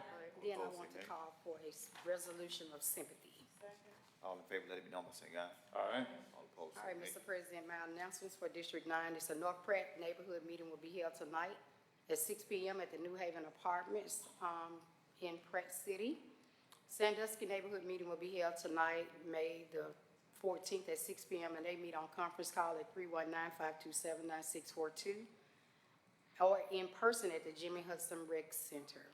Inslee neighborhood meeting will be held on Thursday, May the 16th at 6 p.m. at McAlpine Recreation Center. And I do want to give a special shout out to the Movement Care Community Health Clinic and Dr. Elaine Colby. They did the ribbon cutting on Saturday, so they're getting ready to kick off that health clinic in the North Pratt in the Old Scott School. Not in the school, but the center. So Dr. Elaine Colby is very excited providing care for those in the North Pratt neighborhood. They will be seeing people, and it won't cost you $25, to get the care that you need and the referrals that you need. So Dr. Colby, I'm very excited, that she's taken on this task to come into the community and provide these health services. The next public safety meeting will be held on Tuesday, May the 28th at 1 p.m. Please submit agenda items by email to on May the 22nd, no later than 12 noon to patrice.collins@birminghamal.gov, gregory.stanley@birminghamal.gov. And that concludes my announcement, Mr. President. All right, thank you. On behalf of District 5, the Southside Neighborhood Association will meet Thursday, May 16th at 6 p.m. at the Birmingham Police Department South Precinct. North Avondale Neighborhood Association will meet also on Thursday at 6 p.m. at the MLK Recreation Center located at 529 43rd Street North. The next Transportation and Infrastructure Committee will take place on Monday, June 10th at 2 p.m. in the council chambers. Items can be submitted to the agenda by contacting Kimberly Phillips at kimberly.phillips@birminghamal.gov. The Eastlake Farmers Market, sponsored by Pier Inc., takes place every Saturday from 8 a.m. to noon at the Eastlake United Methodist Church until the second Saturday of October. So every Saturday from 8 to noon through the second Saturday of October. The Children's Theater Summer Park Series has started and will feature a theatrical production of The Wind in the Willows. This is a free series that will take place at parks across the city to include Avondale Park, Inslee Park, Willowwood Park, Memorial Park, and Don Hawkins Park until June 22nd. For more information, please visit www.bct123.org. Finally, applications are open for the Jones Valley Teaching Farm High School Paid Internship Program for Birmingham City Schools students. This opportunity is open to rising 11th and 12th graders and is for the 2024-2025 school year. For additional information, please visit www.jbtf.org or call 205-453-7268. Next up, I wanted to thank our officers on duty. As always, we have Officer Cedric Pinkard, who is with us here from City Hall. We also have James Hall here based in City Hall, David Watley, South Precinct, and Jarvis King, South Precinct. Thank you, gentlemen, for being with us. Mr. President, I forgot two important things that I'm going to be in trouble if I don't say them. Gotcha. Number one, Highland Park neighborhood on Saturday morning at 7 a.m., they had over 40 residents show up to plant native plants in the median in front of Rojo and on down and around the curve. And they, you know, the public works guys who showed up joined, everybody was having a great time. And they planted all these native plants to set an example of using native plants instead of foreign-born plants that require a lot of maintenance. And the native plants don't, and they have a better chance of living. And Laney DeYoung, who owns Rojo, was the ringleader in getting this moving. And it was really cool. If every neighborhood could have an event like that, where everybody's just pitching in and having a good time. And of course they had lunch together afterwards, which is a big attractor. And then the other thing is, in Forest Park, there is a campaign to get rid of gasoline-powered blowers that make all that noise and do all that polluting. Let me move it over there so people can see it. Anyway, Tom Cosby, who was the fundraiser for our theaters, is mainly the lyric, but he is the ringleader on this one, and he and the city of Mountain Brook has, I think, outlawed them. So there are some people that are very serious about the air pollution and the health problems of people who use those leaf blowers, especially the backpack ones. And they're trying to get people to buy battery operated and not pollute the air so much and make so much noise. So Mr. Cosby is the expert on getting rid of gasoline powered blowers in Forest Park and beyond. All right. Thank you. Okay. Councilor Woods, thank you for rejoining us. Thank you, Mr. President. A couple quick announcements. As Council Moore stated, Kellow Springs neighborhood will meet tonight, 6 p.m. at Smith Middle School. And then also asking everyone to come out and join us on this Saturday, 9 a.m. for our Be Litter Free Cleanup Day. We'll be meeting at Rebirth Christian Fellowship, and again, that's 9 a.m. Lastly, the Workforce Development Committee meeting will be canceled this month due to lack of submissions. Thank you. All right. Thank you. Ms. Clark, at this time we'll entertain our public speakers. All right, I'll take the first one, is Yannick Wasserman. All right.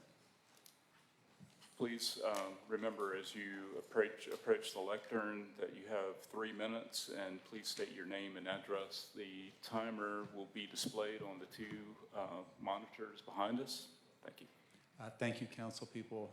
Thank you, comrades and friends, for being here. My name is Yannick Wasserman. I live at 1220 33rd Street South in Highland Park, right above the golf course, District 3. When we first arrived today, we heard the mayor's executive proclamation celebrating Jewish American Heritage Month and History Month. As a proud Jewish American, I'm delighted and heartened to hear that we are honoring that. I'm encouraged by the mayor's support of Birmingham's diverse community, including so many diasporic communities who have made Birmingham their home. I was also delighted to hear our reminders today about history of civil rights engagement and the fight for human rights that Jewish Americans were a part of, which is also why I stand here today as part of a coalition of citizens that you see behind me working for a free Palestine. We include among our numbers many Jewish Americans like myself. To celebrate Jewish American history is also to take part and to take heart from the lessons of the 20th century and the lessons of things like the Shoah, to say never again.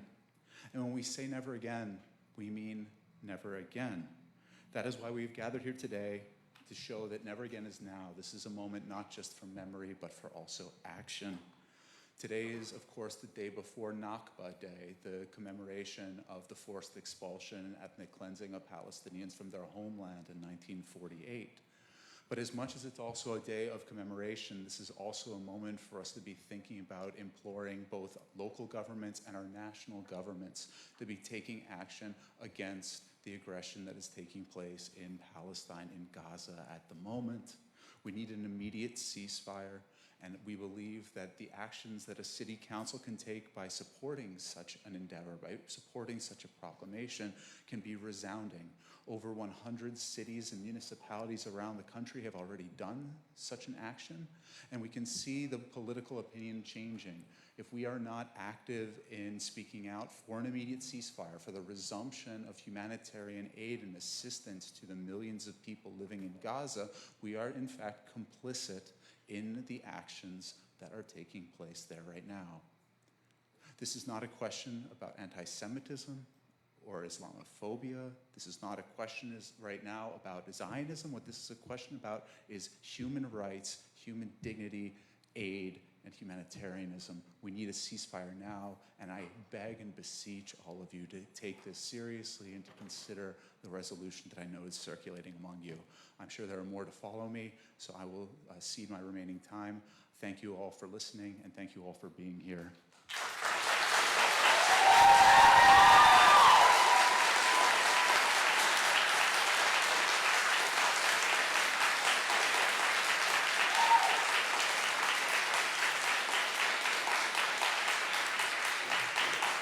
Please be seated.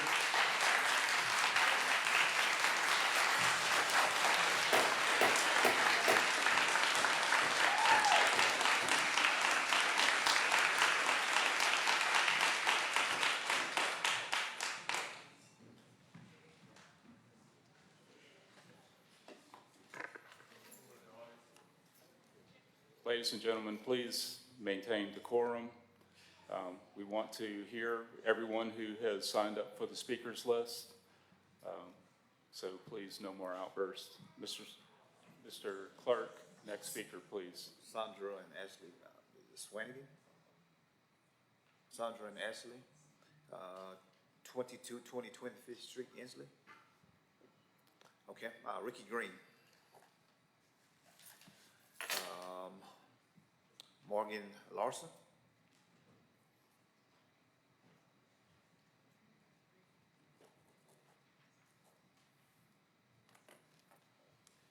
Hello, City Council. My name is Morgan Larson. I live at 912 6th Place Southwest. I'd like to direct my comments today towards my counselor, Crystal Smitherman. I urge you to take action for this ceasefire resolution for the people in Palestine. During the civil rights movement, Birmingham was a battlefield. There are still people living in your district, Crystal, that remember bombs being thrown through windows, houses destroyed, and families being split apart. The Birmingham police brutalized adults and children alike for demanding a better life outside of Jim Crow. And today, the colonizer state of Israel is murdering children alongside with their parents, aunts, and uncles as we speak. They are bombing homes, mosques, and churches as we speak, Crystal. Israel is committing a genocide against the Palestinian people with the full backing of a Democrat in the White House, and that is no secret. What we're coming to ask today is, will Birmingham also be complicit in this genocide? If you choose inaction, Crystal. Point of order, Mr. President. I just ask that, there be a level of decorum that is used here. It's Councilor Smitherman, and I'd like for, everybody to, make their statements. I definitely want to make sure that we hear everyone, but we want to make sure that we use respect and decorum. Thank you, Councilor Moore. I'll continue with that decorum. If you choose inaction, Councilor Smitherman, if you pretend this issue is irrelevant to Birmingham, that makes you no better than the cops who used fire hoses and attack dogs on children. It makes you no better than Bull Connor. Even if you refuse to watch as genocide unfolds, your children, grandchildren, nieces, and nephews will not. They will ask you what you did for the Palestinian people. Are you prepared to tell them that activists came to you with a ceasefire resolution and you voted against it? Are you too cowardly to oppose an unfolding genocide? I look forward to your yes vote on the ceasefire resolution, or alternatively, your letter of resignation before November. Thank you very much. Next speaker, please. Earls. Please, as you come forward to speak, remember to address your comments to the entire council. Earl Salery. 904 3rd Avenue North. Chris Eisler.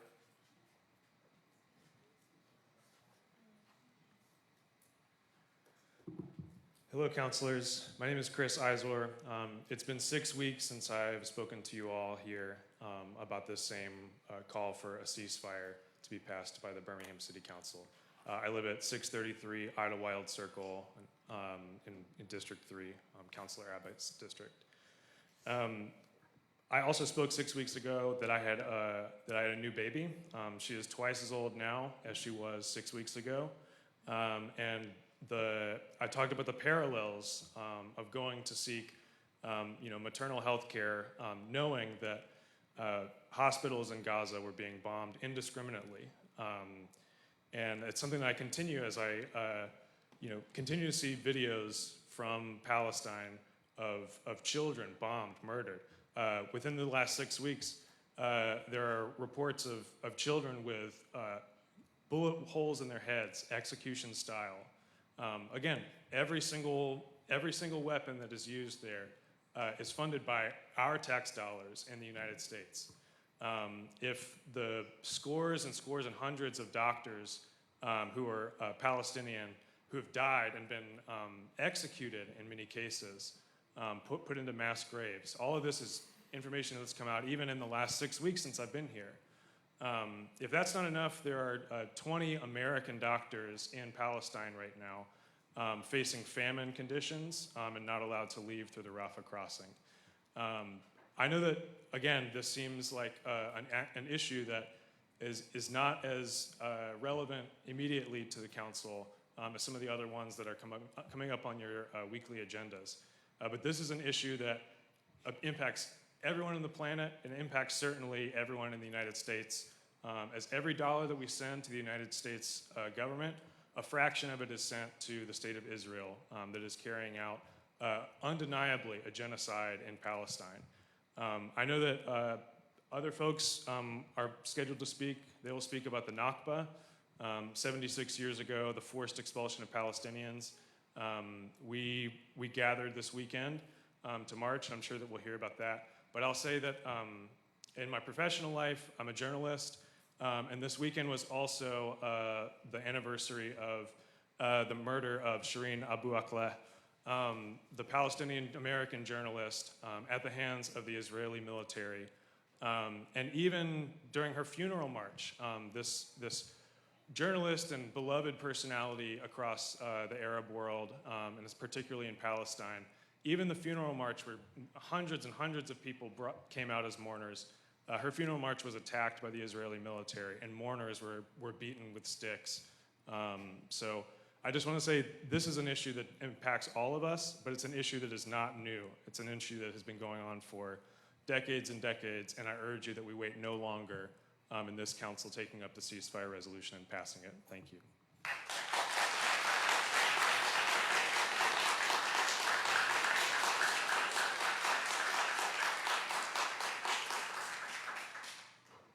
First name is Hassan, and the last name didn't print all the way out here. 1125 Cullen Street South.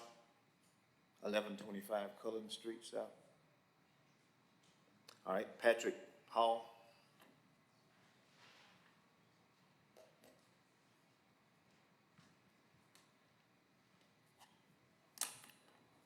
Good morning. My name is Patrick Hall. My address is 828 47th Place South. I believe that's in District 3. I'm here to speak in favor of a ceasefire resolution. I'm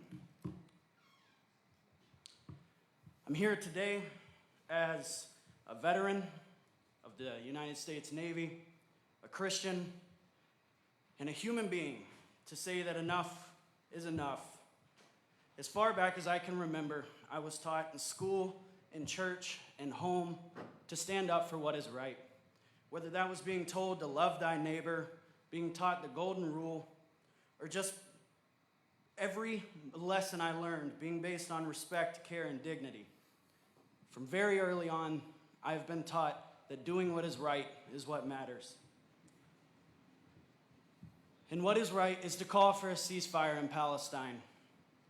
I stand here to demand that the wanton destruction of over 200,000 homes, 24 hospitals, every single university, every single one destroyed, and the deaths of over 35,000 innocent people. That is 35,000 innocent people. That is almost a fourth of our entire city.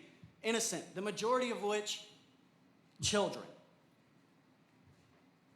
This city, the city of Birmingham, has stood to serve as a monument in the fight for a better world for decades. We saw that in the struggle for civil rights, and I saw that myself on May 11th with the groups of people gathered outside these walls, calling for a ceasefire, calling for our voices to be heard, calling for a free Palestine.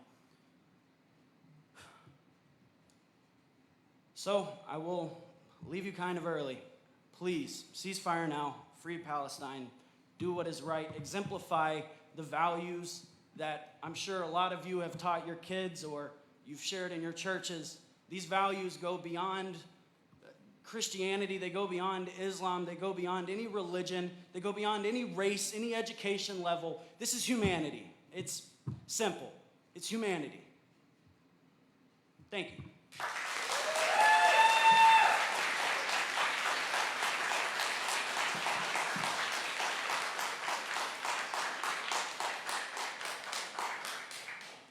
Oliver O'Quinn. Oliver O'Quinn.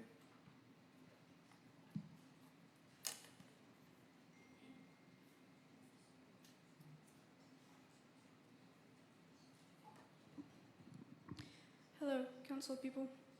I'm speaking on behalf of Hassan, who was supposed to speak earlier, but he had to leave due to work. Hope that is all right with all of you. I'm also speaking as a member of the Lebanese community of Birmingham.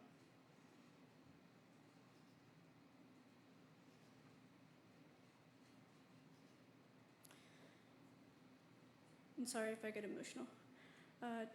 Despite witnessing a live-streamed genocide and the rise of violence against Palestinians around the world, Palestinians in the United States are expected to stay silent and not advocate for ourselves. Our oppressors demand the perfect victim, one who remains silent through their dying breath.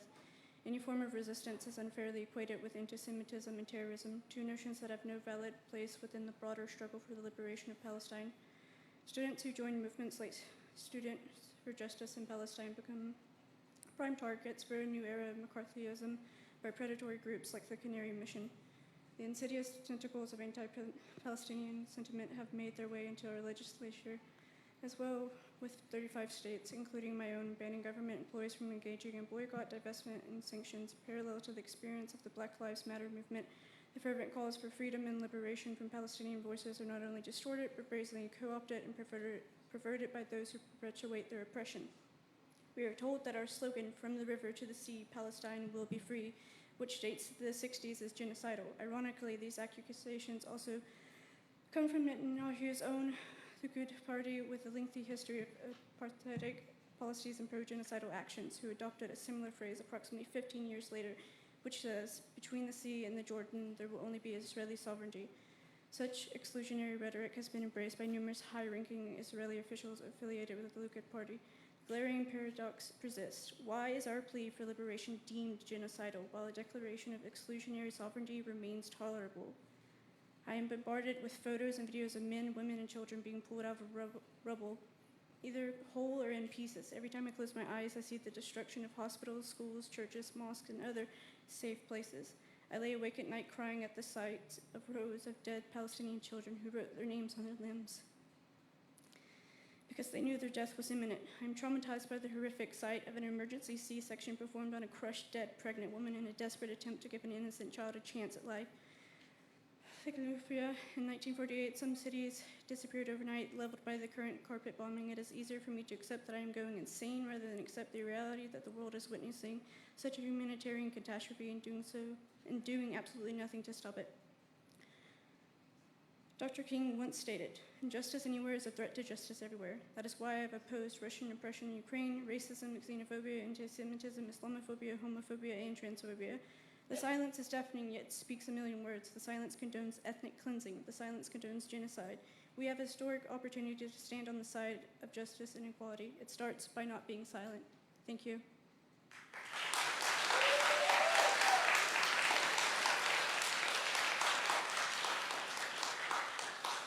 Sadoff Hayes. Sadoff Hayes. Janan Awad.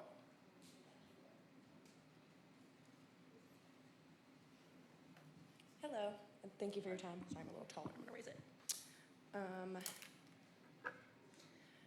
Oh, sorry, it started. Okay. My name is Janan Awad. I 425 16th Avenue South. I'm going to start with my speech with a quote from the Birmingham City Council page, which came from one of our councilmen.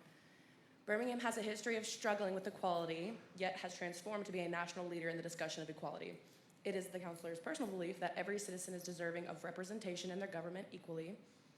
And the quote continues, "Regardless of what external or cultural identifying expressions we possess, the one thing that binds us is that we are all deserving of respect and above all love." So today is the day before the 76th anniversary of the Nakba. The Nakba, meaning the catastrophe in English, is the name given to the ethnic cleansing and forced displacement of over 750,000 Palestinians in 1948, which was to make way for the creation of the State of Israel. In 1947, the U.S. General Assembly adopted a resolution to divide Palestine into Jewish and Arab states. With every right, the Palestinians rejected this plan, but in 1948, the Israelis claimed independence. Shortly after, Zionist paramilitary began to forcibly expel Palestinians from their homes, and about 15,000 Palestinians were killed in a series of massacres, and over 500 villages were destroyed. So today, over nearly 2 million Palestinian refugees are displaced all over the world. Though the Nakba began on May 15, 1948, it has never ended. The Nakba was only the beginning of the Zionist project to expel Palestinians from their homeland with violence, dispossession, and settler colonialism. We must expel Arabs and take their places if we have to use force, not to dispossess the Arabs of Transjordan, but to guarantee our own right to settle in those places, then we have force to use at our disposal. David Ben-Gurion, the first Prime Minister of Israel, said that in 1937, and that's what they proceeded to do. The last 76 years, Palestinians have been living under Israeli military occupation, restricting and putting guidelines on their freedoms, but not only that, continuing to ethnically cleanse and continue a genocide that has never ended. Today, over 40,000 Palestinians have been murdered by the Israeli occupation forces, and about 15,000 of those being children included. So as you probably have seen, we had a Nakba Day march around Birmingham following the Birmingham Civil Rights Heritage Trail, and over 300 concerned Alabama residents gathered to protest the genocide happening against Palestinians and the complicity that our city is currently holding a peace in. And that's why we are here, to continue to encourage our representatives to not only represent the Palestinians here in Alabama who are looking to represent us, but also to show us that our lives also do matter without a question. That's all. Thank you.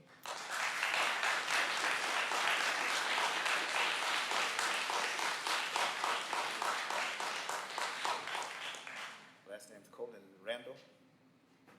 Colin Randall.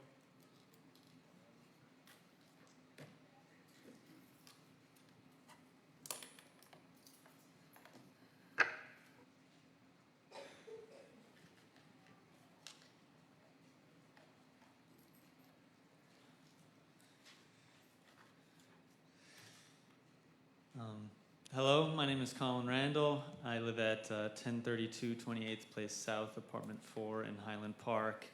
I was originally here to speak on Palestine, but then it was brought to my attention that we were going to be discussing an auxiliary police force. So Free Palestine, I support what they have all said, co-signed, but obviously I have to stick to what I wrote down. I'm speaking to you today against authorizing the auxiliary police force, especially through the consent agenda. Policing is a specialized career and a job requiring extensive training and a commitment to serve and protect. Policing is not a hobby for wannabe cops looking for prestige and heroism. In 2015, a 73-year-old retired insurance executive turned auxiliary police officer shot and killed Eric Harris after the auxiliary officer mistook his gun for a taser. We have been going through a decade of police reform debates where every municipality is talking about proper training and community policing, and an auxiliary police force is a sorry excuse for both. These volunteers start off in support roles, but on occasion they get out into the field, which they're not qualified for. As cities face budget shortfalls, more and more responsibilities get shoved onto these volunteers, and their job description grows.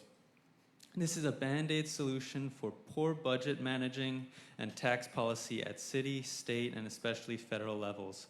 Additionally, these auxiliary police forces are used as a means for corruption, where rich people who want to play cop donate to police forces to skip the vital work and training which it actually takes to become a police officer. The auxiliary officer who killed Eric Harris donated equipment and gave $2,500 to the re-election campaign of the local sheriff. And wouldn't you know it, he was placed on the Advanced Reserve Force, a 73-year-old retired insurance salesman. I'll leave you with the words of Eric Harris's family. We do not believe it is reasonable to have a 73-year-old insurance executive to be involved in a dangerous sting operation. We do not believe it is reasonable or responsible for the sheriff's office to accept gifts from the wealthy citizen who wants to be a pay-to-play cop.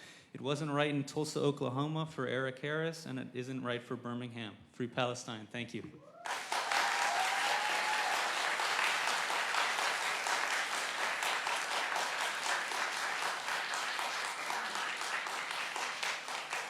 So I just want to offer that item 2 that was approved earlier in the council agenda that authorized the auxiliary police force is not a volunteer police force of untrained individuals. These are APE certified individuals who would be operating in an auxiliary capacity. So the way that it was characterized by Mr. Randall may be true elsewhere, but that's not what was authorized today in the city of Birmingham. So with that,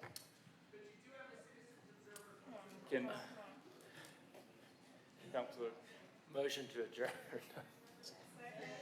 All right, all in favor, say aye. Aye. Meeting adjourned, thank you.